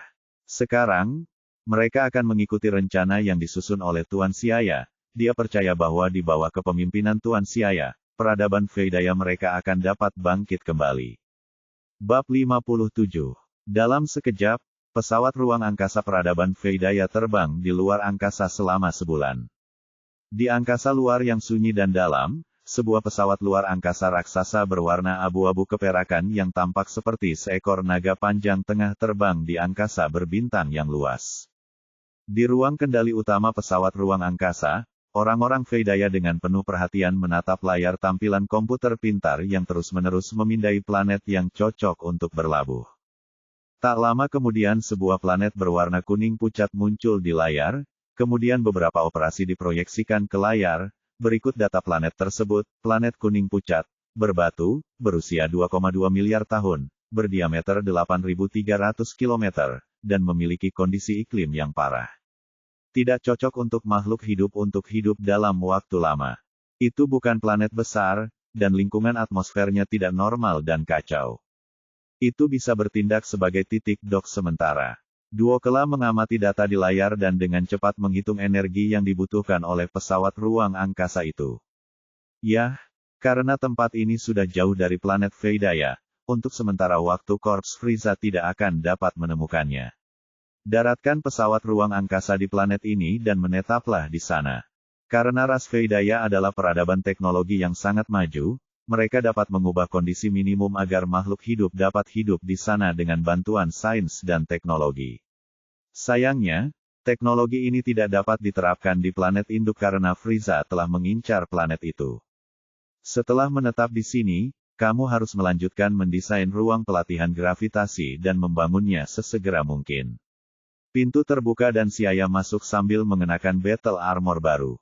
Itu adalah desain terkini kaum Veidaya, penampilannya cantik dan elegan, bahan putihnya pas di badan, dan dapat berubah ke berbagai ukuran mengikuti gerakan tubuh, yang dapat meminimalkan hambatan yang dihadapi tubuh saat bertarung. Tuan Siaya, Duo Kela memberi hormat dengan hormat, memperlihatkan ekspresi gembira di wajah birunya. Desain awal ruang pelatihan gravitasi sudah selesai. Para ilmuwan dapat segera mulai membangunnya segera setelah pesawat ruang angkasa mendarat. Desain awal ruang gravitasi dapat digunakan untuk menyesuaikan hingga maksimum 500 kali gravitasi standar, dan kami juga telah meningkatkan suhu, tekanan, tingkat kelembapan, dan fungsi penyesuaian lainnya. Siaya sangat puas dengan pengaturan Duo Kela dan dengan senang hati berkata, "Baiklah, kalau begitu aku akan menyerahkan masalah ruang gravitasi kepadamu." "Baiklah, aku akan pergi sebentar setelah pesawat ruang angkasa mendarat, sebaiknya kamu berhati-hati dan sembunyikan jejakmu. Jika terjadi sesuatu, kamu dapat memberitahu aku melalui perangkat komunikasi." Siaya menghitung secara kasar dan memastikan bahwa Sakue dan yang lainnya telah menjalankan misi tersebut selama lebih dari 1 bulan, jadi mereka seharusnya sudah menyelesaikan misi tersebut. Kemudian, ia dapat kembali ke planet Vegeta bersama Siling dan yang lainnya. Adapun mengapa dia tidak khawatir untuk pergi bukan hanya karena dia memiliki keyakinan pada kesetiaan orang Veidaya, tetapi yang lebih penting lagi, dia telah diam-diam menanam koordinat ruang angkasa di atas pesawat ruang angkasa itu, yang dengan sempurna memastikan bahwa dia tidak perlu khawatir tentang pemberontakan orang Veidaya setelah dia pergi. Tentu saja, Siaya masih percaya pada mereka. Selama mereka merasa nyaman bekerja untuknya, Siaya pasti akan memberi mereka masa depan yang cemerlang. "Baik, Tuan Siaya," Duo Kela menjawab dengan suara nyaring, matanya berbinar-binar. Siaya mengangguk lalu meninggalkan ruang kendali utama. Tak lama kemudian, bayangan besar meluncur turun, dan pesawat ruang angkasa raksasa sepanjang lebih dari 10 km itu mendarat di tanah, menyebabkan getaran hebat dalam waktu yang lama. Tanah gembur dan batu-batu langsung diratakan, dan daratan runtuh secara paksa lebih dari 10 meter. Segera setelah itu, sejumlah robot konstruksi terbang keluar dari dalam pesawat ruang angkasa itu, menutupi langit dan daratan seperti belalang dan mulai membangun pangkalan di daratan terdekat. Siaya berdiri di deobservasi, mengamati orang-orang Veidaya dan robot konstruksi yang sibuk, dan mengangguk penuh penghargaan. Dia kemudian memberitahu Duo Kela, sampai misi berikutnya, dan menghilang di depan ekspresi Duo Kela yang tercengang. Planet Longju, di hutan primitif. Setelah kembali ke planet misi, Siaya dengan hati-hati memindai aura semua anggota pasukan Siaya dan menemukan bahwa dalam 1 bulan ini, kekuatan pertempuran semua anggota pasukan telah meningkat dalam berbagai tingkatan. Dengan teleportasi, Siaya tiba di sisi Siling. Setelah tidak bertemu selama lebih dari sebulan, Siling tampaknya telah tumbuh lebih dewasa. Dia saat ini sedang tertidur lelap di tempat tidur gantung. Pahanya yang putih seperti batu giok terlihat telanjang dan tergantung di tempat tidur gantung.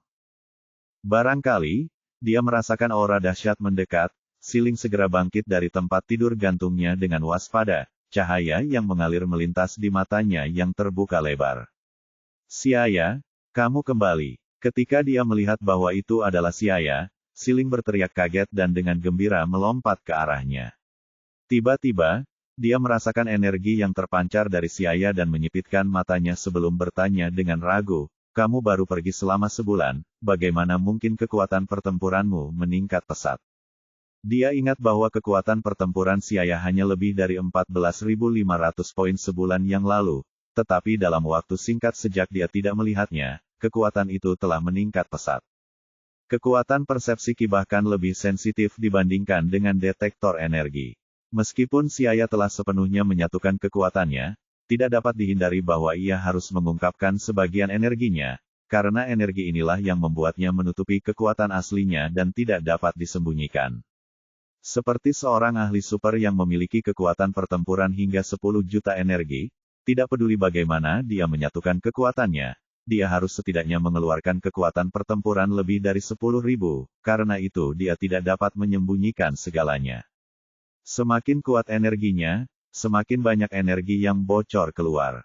Tentu saja, bukan berarti para ahli tidak bisa menyembunyikan seluruh aura mereka, tentu saja ada beberapa ahli yang bisa menyembunyikan aura mereka sepenuhnya. Seperti dewa penghancur virus dan sejenisnya, mereka pasti bisa melakukannya. Hanya saja, dia, pada levelnya saat ini, belum bisa melakukannya. Ceritanya panjang. Xia datang di depan Siling dan berkata sambil tertawa. Dia mungkin menang dalam pertarungannya dengan Zarbon dan bahkan mampu membunuh Zarbon dengan tipu daya, tetapi tidak perlu menceritakan bahaya yang dihadapinya kepada orang lain. Jika bukan karena kemampuan luar angkasanya untuk melepaskan diri dari medan perang setiap kali dia diambang kematian, dan memakan kacang senzu selama masa kritis, maka siapa yang hidup dan siapa yang mati tidak akan bisa dipastikan. Bagaimanapun, Xia sendiri sangat jelas, dia pernah beberapa kali berada di ambang kematian. Namun, setelah bertarung dengan Zarbon, perolehannya pun cukup melimpah.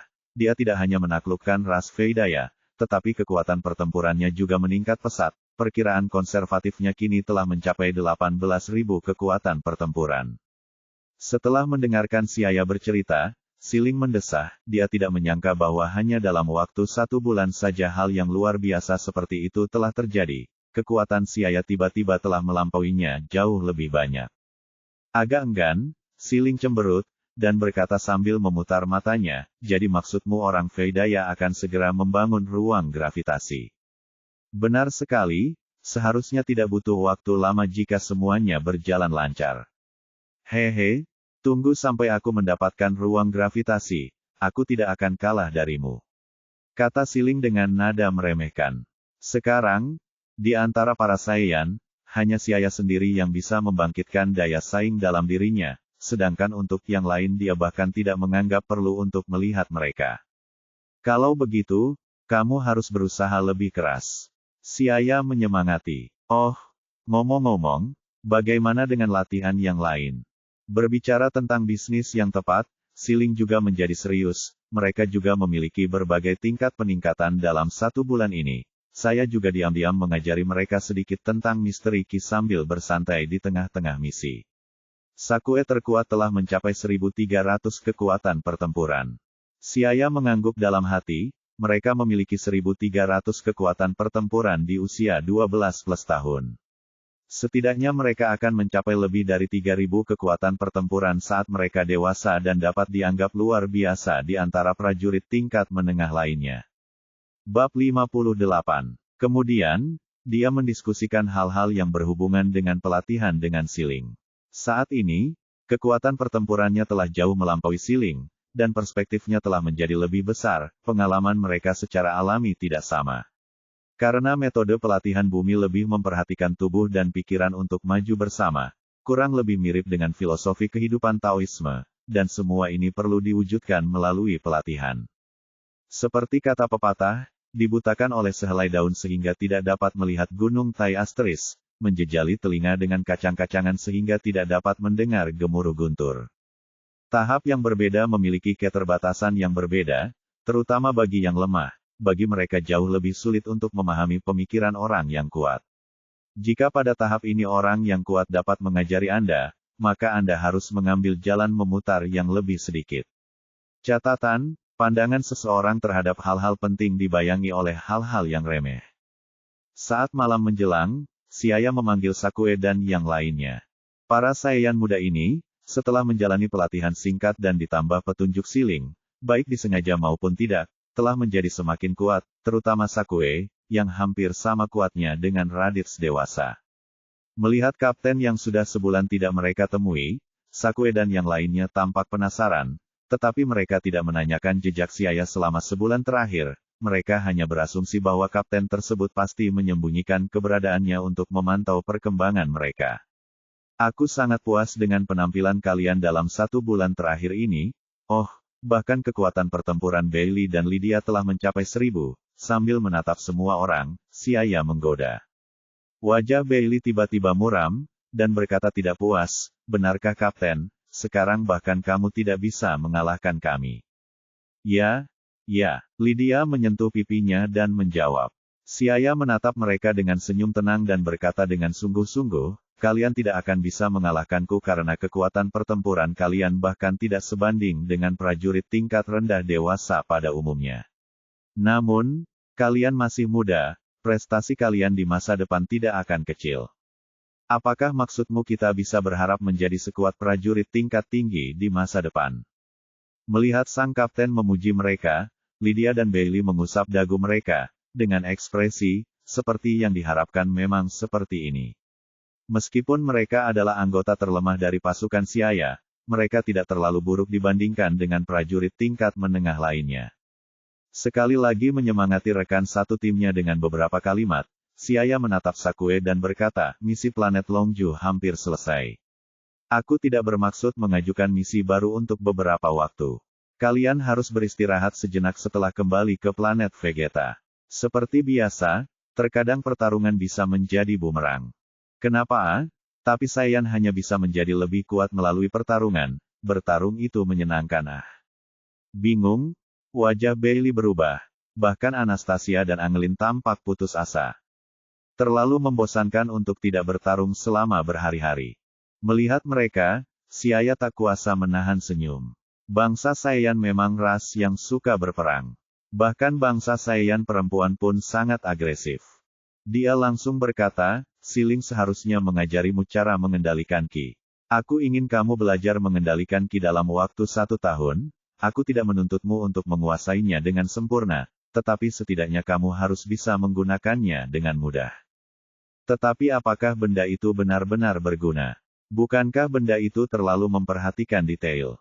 Anastasia bertanya dengan bingung, bagaimana mengatur waktu bernapas, ritme saat bertarung, apakah benda-benda ini benar-benar berguna saat bertarung? Bukankah seharusnya bertarung adalah sesuatu yang menyenangkan? Mengapa harus mengatur napas saat bertarung? Itu hanya siksaan. Siaya menggelengkan kepalanya, jika fondasinya stabil, kita bisa membuat kemajuan kita di masa depan menjadi jauh lebih mudah. Tetapi, Anastasia ingin mengatakan beberapa patah kata lagi, tetapi saat dia melihat Siaya melotot ke arahnya, dia langsung menutup mulutnya. Meskipun Siaya lebih muda darinya, Anastasia masih sedikit takut padanya di dalam hatinya. Dia tidak mengerti mengapa dia takut padanya, mungkin karena kekuatan pertempuran Kapten jauh lebih tinggi darinya. Faktanya, bukan hanya Anastasia, bahkan Bailey, Lydia, dan Angelin, takut pada Siaya. Hanya, Sakue di antara mereka mengangguk setelah selesai mendengarkan. Menurutnya, tidak mungkin Siaya dan Siling menjadi kuat hanya karena melatih tubuh mereka. Bakat, yang ditunjukkan oleh Siaya dan Siling telah lama mencapai standar prajurit tingkat tinggi, tetapi pada kenyataannya, mereka bukanlah prajurit tingkat tinggi. Ki adalah subjek yang mendalam dan kompleks yang memerlukan pembelajaran sistematis. Siling hanya mengajarkan mereka sebagian kecil tentang cara mengendalikan Ki, dan untuk hal-hal yang lebih mendalam, mereka tidak dapat mempelajarinya. Sakue berterima kasih kepada Siaya dan Siling karena telah mengajarkan mereka metode pelatihan tingkat tinggi.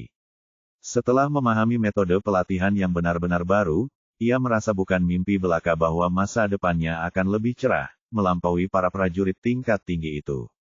Kami pasti akan memenuhi tujuan Kapten. Anastasia berpikir sejenak, berdiri tegak, dan menyatakan dengan sungguh-sungguh. Benar sekali. Siapa yang mengatakan bahwa prajurit tingkat menengah lebih baik dari prajurit tingkat tinggi? Pada saat itu para prajurit tingkat tinggi itu pasti akan terkejut. Bailey dan Lydia pun tak mau kalah. Angelin yang tak banyak bicara pun turut memperjelas pendiriannya. Semua orang dipenuhi ambisi yang tinggi, bagai ada api yang berkobar dan berkobar di dalam dada mereka. Mereka tak sabar untuk segera memulai tugas besar itu. Siaya dan Siling saling berpandangan dan mengangguk bersamaan. Ketika para Saiyan lainnya mampu memperhatikan pencapaian mereka, mungkin, planet Vegeta akan berada di ambang kehancuran dan pada saat itu, Siaya juga tidak perlu terlalu khawatir. Sepanjang malam sunyi, keesokan harinya, fajar menyingsing, hutan hujan yang lembab diselimuti kabut tipis, angin yang bertiup menerpa wajah menyebabkan ujung-ujung rambut menjadi lembab. Setelah melakukan pemeriksaan terakhir di planet Longju, Xiaya dan yang lainnya berangkat menggunakan pesawat ruang angkasa.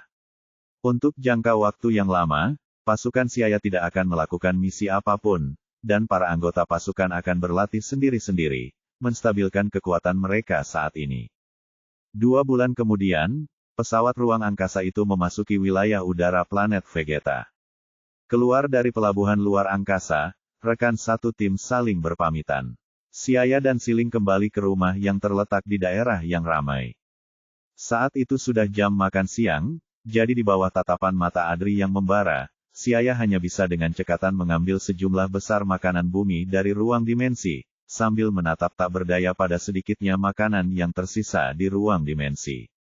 Xiaya merenungkan apakah ia harus sekali lagi pergi ke bumi untuk membeli lebih banyak lagi. Setelah makan malam yang lezat, Xiaya duduk di sofa di aula sambil berbincang dengan Adri dan Rebecca tentang pengalamannya selama beberapa bulan ini. Dan Siling menemukan dirinya duduk dengan nyaman di samping Xiaya dan melihat-lihat majalah.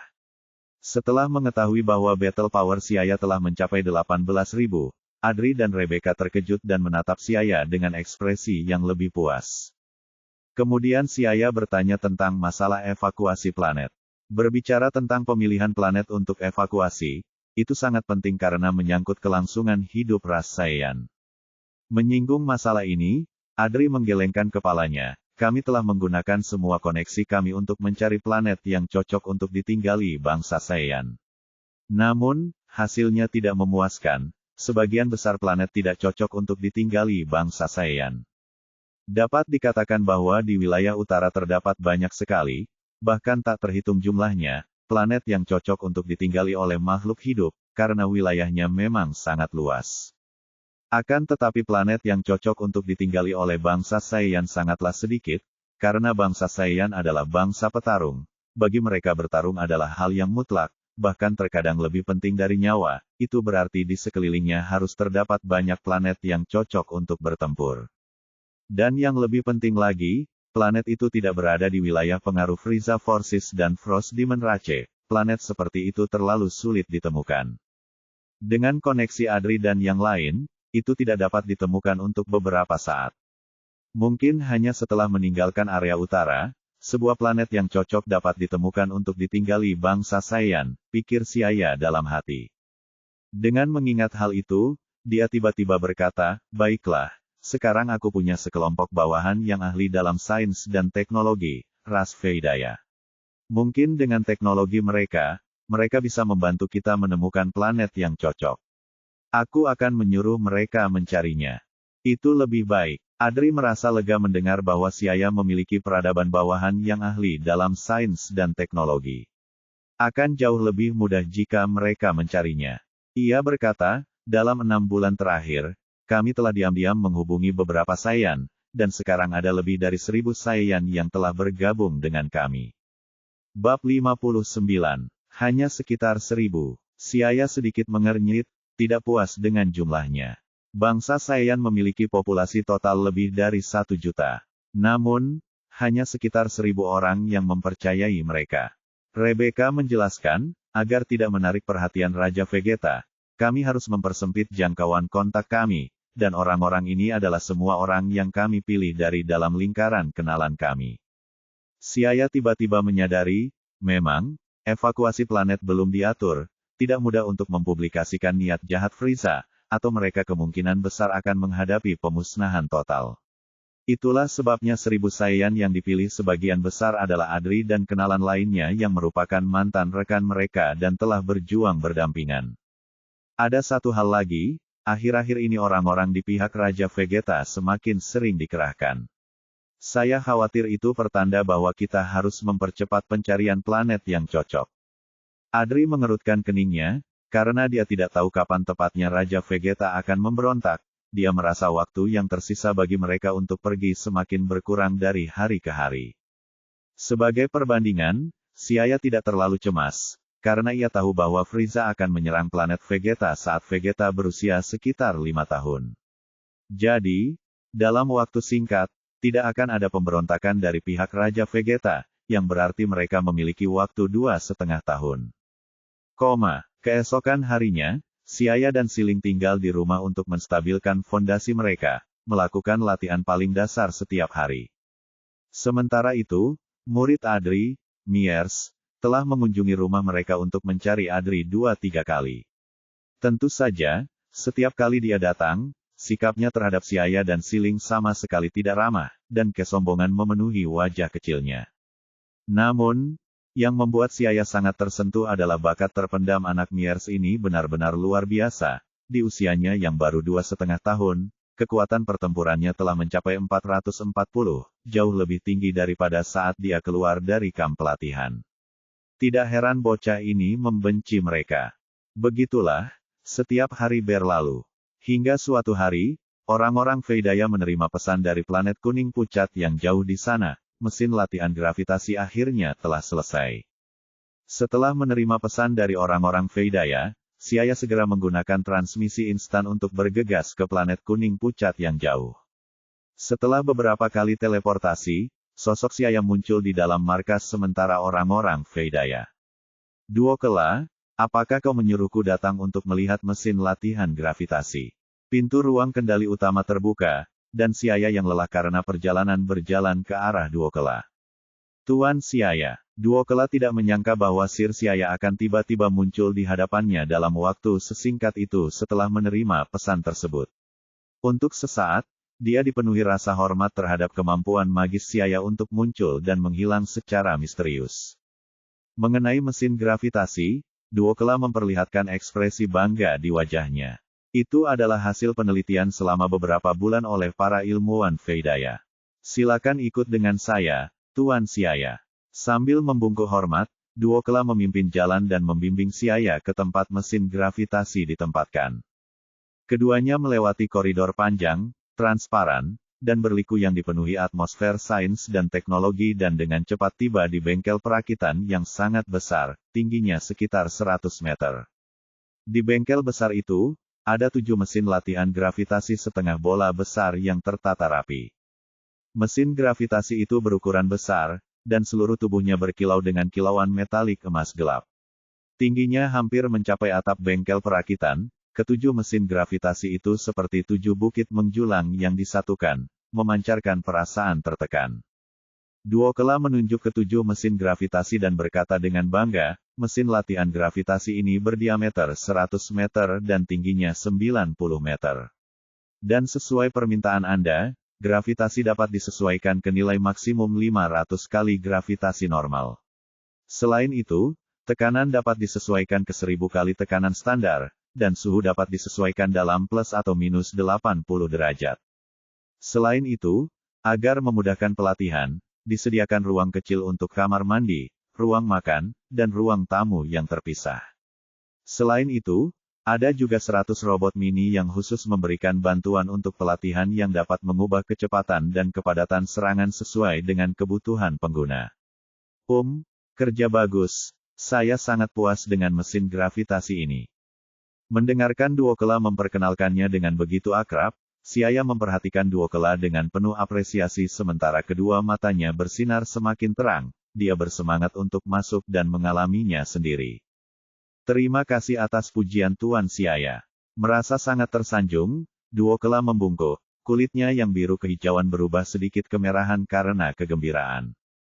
Minggir dulu sekarang, aku ingin merasakan efek dari mesin gravitasi. Ya, setelah mendengar perintah itu, Duokela dengan hormat melangkah keluar.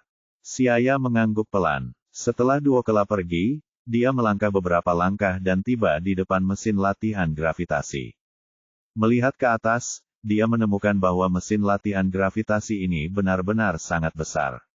Berdiri begitu dekat, kesan megah yang menjulang tinggi itu bahkan lebih menonjol. Di depan mesin gravitasi yang besar, sosok Xiaya sangat kecil seperti semut, kontras yang jelas. Xiaya merenung dan datang ke depan mesin gravitasi yang ditandai dengan huruf 1 yang besar. Di dalamnya, Dia melihat 8 kolom baja besar dan tebal yang panjangnya lebih dari 2 meter, dan kolom-kolom itu tersebar di keempat arah dan dipasang di tanah, menstabilkan seluruh mesin besar itu. Menekan tombol di pintu masuk, terdengar suara, dengungan, ringan, diikuti oleh struktur berbentuk cakram tegak lurus yang turun dari mesin. Siaya berdiri di atas cakram yang melayang dan masuk ke dalam mesin latihan gravitasi. Bagian dalam mesin itu sangat luas.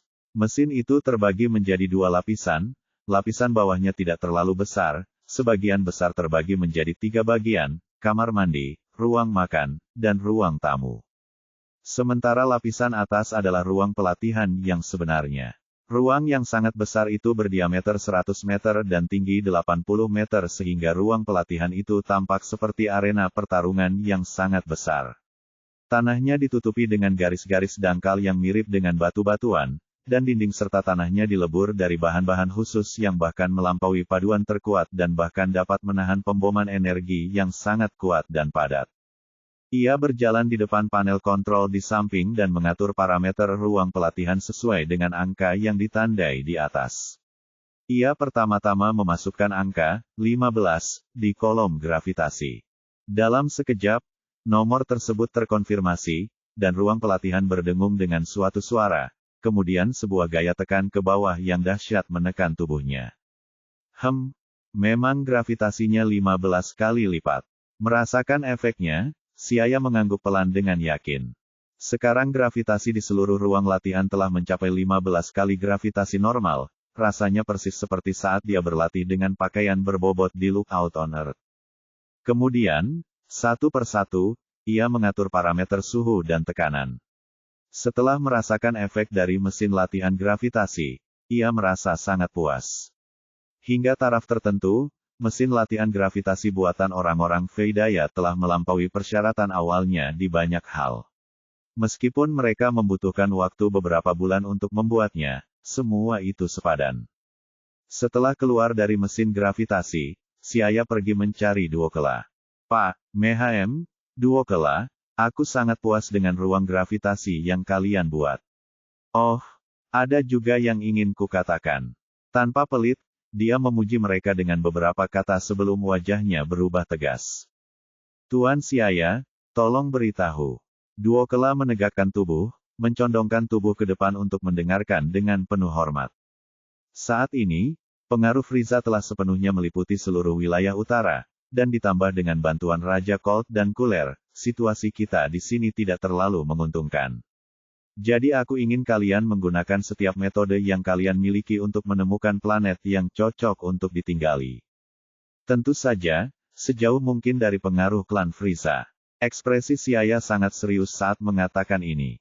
Saat ini ia masih belum mampu untuk berhadapan langsung dengan Frieza dan hanya bisa menghindari ujung tombak itu untuk sementara waktu karena kekuatannya masih sangat kurang. Tuan Siaya, sebenarnya kami memiliki peta bintang lengkap galaksi Bima Sakti yang kami tukarkan dari Rastafel.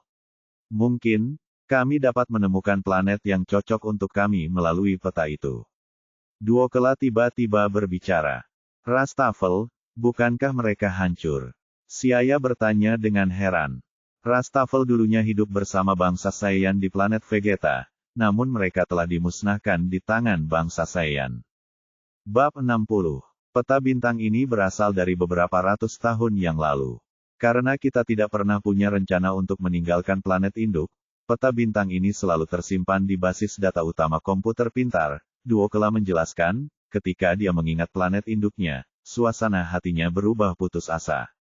Bagaimanapun, karena lintasan bintang biasanya hanya mengalami sedikit perubahan, peta bintang ini seharusnya tetap berguna sebagai referensi. Ketika Siaya mendengar informasi yang agak tak terduga ini, rasanya seperti seorang pengembara yang mengembara di padang pasir selama beberapa hari tanpa makanan dan air, tiba-tiba menemukan sebuah oasis. Pikiran ini langsung terlintas di benaknya. Duokela, aku ingin kau segera mengatur sekelompok orang untuk menyelidiki tempat-tempat itu dan segera beritahu aku jika kau menemukan sesuatu. Aku sendiri yang akan pergi dan memeriksa semua tempat itu. Ya, setelah berdiskusi dengan Duokela, Siaya meninggalkan markas sementara suku Veidaya, dan tentu saja, yang ikut pergi bersamanya adalah 7 mesin gravitasi besar. Untuk membawa 7 mesin ini, Siaya harus mengerahkan hampir semua yang dimilikinya. Namun pada akhirnya, ia masih harus menggunakan 1 atau 2 jam untuk memindahkan mesin-mesin ini dari markas orang-orang Veidaya ke planet terpencil di dekat planet Vegeta. Planet Vegeta, malam perlahan mendekat. Siaya meminta Adri untuk memanggil semua anggota Adri Squad. "Ya kecil, kenapa kau memanggil kami?" Pintu terbuka, dan Paladi berteriak dengan suara keras. Lalu Brook, Alice, Lise, dan yang lainnya masuk. Karena dia tahu bahwa Siaya telah tumbuh menjadi orang dewasa, Brook sudah lama berhenti memperlakukan Siaya sebagai seorang anak, dan dengan tenang bertanya, "Little Ya, apakah kamu memanggil kami untuk suatu urusan penting?" Siaya tersenyum tipis dan menyapa semua orang, lalu menganggukkan kepalanya, "Ya, ada hal yang sangat penting. Sebelumnya, saya telah meminta orang-orang Veidaya untuk membuat sesuatu yang sekarang sudah selesai. Saya ingin mengajak kalian melihatnya, kalian pasti akan menyukainya setelah melihatnya." "Apakah itu mesin gravitasi yang kamu sebutkan sebelumnya?" Lise bertanya dengan bingung, menebak jawabannya sekaligus. "Bisakah mesin gravitasi itu benar-benar meningkatkan kekuatan pertempuran kita?" Brook mengerutkan kening, mereka tidak mampu meningkatkan kekuatan pertempuran mereka selama bertahun-tahun. Namun baru-baru ini, melihat kekuatan pertempuran Adri dan Rebecca perlahan meningkat, mereka merasa iri untuk waktu yang lama. "Pasti." Siaya tersenyum lebar, memperlihatkan 2 baris gigi putihnya, "Tapi kamu juga harus bersiap. Peningkatan tiba-tiba dalam kekuatan pertempuranmu pasti akan menarik perhatian yang tidak perlu." "Tidak apa-apa, kami hanya ingin mencobanya dan melihat apakah itu benar-benar dapat meningkatkan kekuatan pertempuran kami atau tidak. Tidak akan terlambat untuk menggunakannya lagi setelah kami meninggalkan planet Vegeta." Siaya mengangguk dan memberi isyarat kepada semua orang untuk berpegangan tangan, bersiap untuk meluncurkan transmisi instan. Semua anggota pasukan Adri telah mengalami teleportasi beberapa kali sebelumnya dan secara alami sudah familiar, sehingga mereka pun selesai membuat lingkaran. Detik berikutnya, transmisi instan diluncurkan. Planet yang terpencil. Seluruh langit dipenuhi pasir kuning, dan iklimnya tidak normal. Iklim planet yang tandus itu sangat mirip dengan planet kuning pucat tempat basis sementara orang Veidaya berada, keduanya memiliki iklim yang sangat buruk. Hanya saja iklim planet yang tandus itu lebih ekstrim dan suhunya juga lebih rendah. Sambil mengangkat kepala, Adri dan yang lainnya menggunakan tangan mereka untuk menutupi bagian depan dahi mereka, dan melihat pemandangan di hadapan mereka dengan ekspresi terkejut. Di depan mereka melihat 7 bangunan menjulang tinggi seperti jajaran gunung, memancarkan cahaya keemasan gelap. 8 cakar baja tebal seperti lengan besar yang kuat menembus jauh ke dalam tanah, menanamkan 7 mesin yang mengesankan di atas tanah. Di dalam pasir kuning, pemandangan ini tampak sangat tirani. "Siaya, apakah ini mesin gravitasi yang kau bawa kembali?" Sambil menutup mulutnya karena terkejut, Siling berlari ke depan mesin gravitasi dan membelai tiang penyangga tebal, yang sangat besar dan berdiameter 2 meter dengan tangan kecilnya. Siaya melihat ekspresi terkejut mereka, lalu menjelaskan parameter teknis mesin gravitasi. "Ya kecil, tidak ada gunanya menjelaskannya. Lebih baik biarkan kami mengalaminya sendiri." "Oke." Salah satu mesin gravitasi yang ditandai dengan angka 2 terbuka, lalu Adri dan yang lainnya masuk ke dalam setelah Siaya. Area di dalamnya benar-benar luas. Bahkan jika beberapa orang berlatih di dalamnya secara bersamaan, itu tidak akan menjadi masalah. "Paman Adri, saya akan mengatur gravitasi menjadi 15x terlebih dahulu." Begitu dia berbicara, Siaya mengatur parameter pada mesin gravitasi. Tiba-tiba, gaya ke bawah yang sangat besar bekerja pada tubuh. Raut wajah Adri dan yang lainnya sedikit berubah, tetapi mereka tidak mengatakan apa-apa, karena gravitasi 15x tidak terlalu membebani mereka. Mereka pun segera terbiasa, lalu Brook berbicara dengan suara berat, "Terus tingkatkan gravitasinya." Siaya juga tidak banyak bicara dan terus meningkatkan gravitasi. Seiring dengan peningkatan gravitasi secara bertahap, wajah Adri dan yang lainnya menjadi semakin pucat, dan tubuh mereka mulai sedikit gemetar. Sekarang, Gravitasinya 25x. Siaya sudah mengerti bahwa gravitasi 25x adalah batas yang dapat ditanggung Adri dan yang lainnya, jadi dia tidak menambahnya lebih jauh. Lagi pula, selain dia dan Siling, hanya Adri di antara yang lainnya yang memiliki kekuatan pertempuran tinggi, dan bahkan belum melewati 10.000 poin. Setelah Siaya menghilangkan gravitasi, Brook menarik napas dalam-dalam, tubuhnya masih sedikit gemetar. Benar, aku tidak akan tahu jika aku tidak mencobanya. Kurasa begitu aku bisa beradaptasi dengan gravitasi 25x, kekuatan pertempuranku pasti bisa melampaui 10.000. Adri terkejut. Tampaknya mesin gravitasi ini benar-benar alat ajaib yang dapat membantu dalam pelatihan. Paman Adri, sebaiknya kamu berlatih dulu pada gravitasi 25x, dan tunggu sampai kita meninggalkan planet Vegeta, baru kamu bisa berlatih pada gravitasi yang lebih tinggi. Tentu, di planet Vegeta, bangsa Saiyan yang memiliki 10.000 battle power sangatlah langka, tetapi bukan berarti mereka tidak ada. Bahkan jika seorang prajurit tingkat tinggi seperti Adri berhasil menembus 10.000 battle power, itu paling-paling hanya akan menimbulkan kehebohan dan tidak akan membuat Raja Vegeta merasa terancam.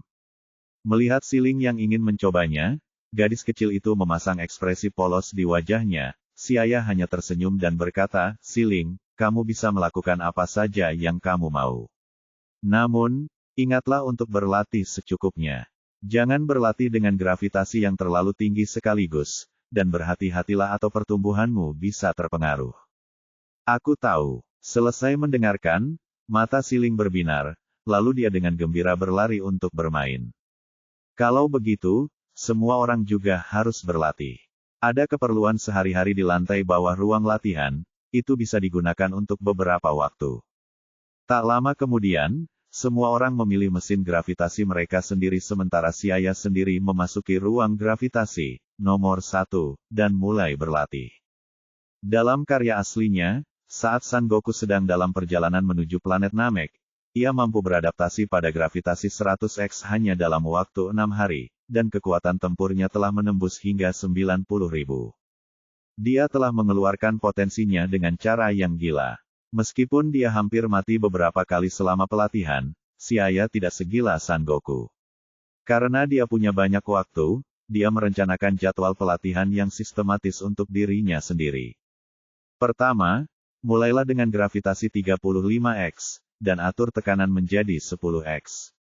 Namun, meskipun dia telah merencanakan dengan matang, ketika gravitasi yang kuat ini benar-benar bekerja pada tubuhnya, Siaya tahu bahwa dia telah salah perhitungan.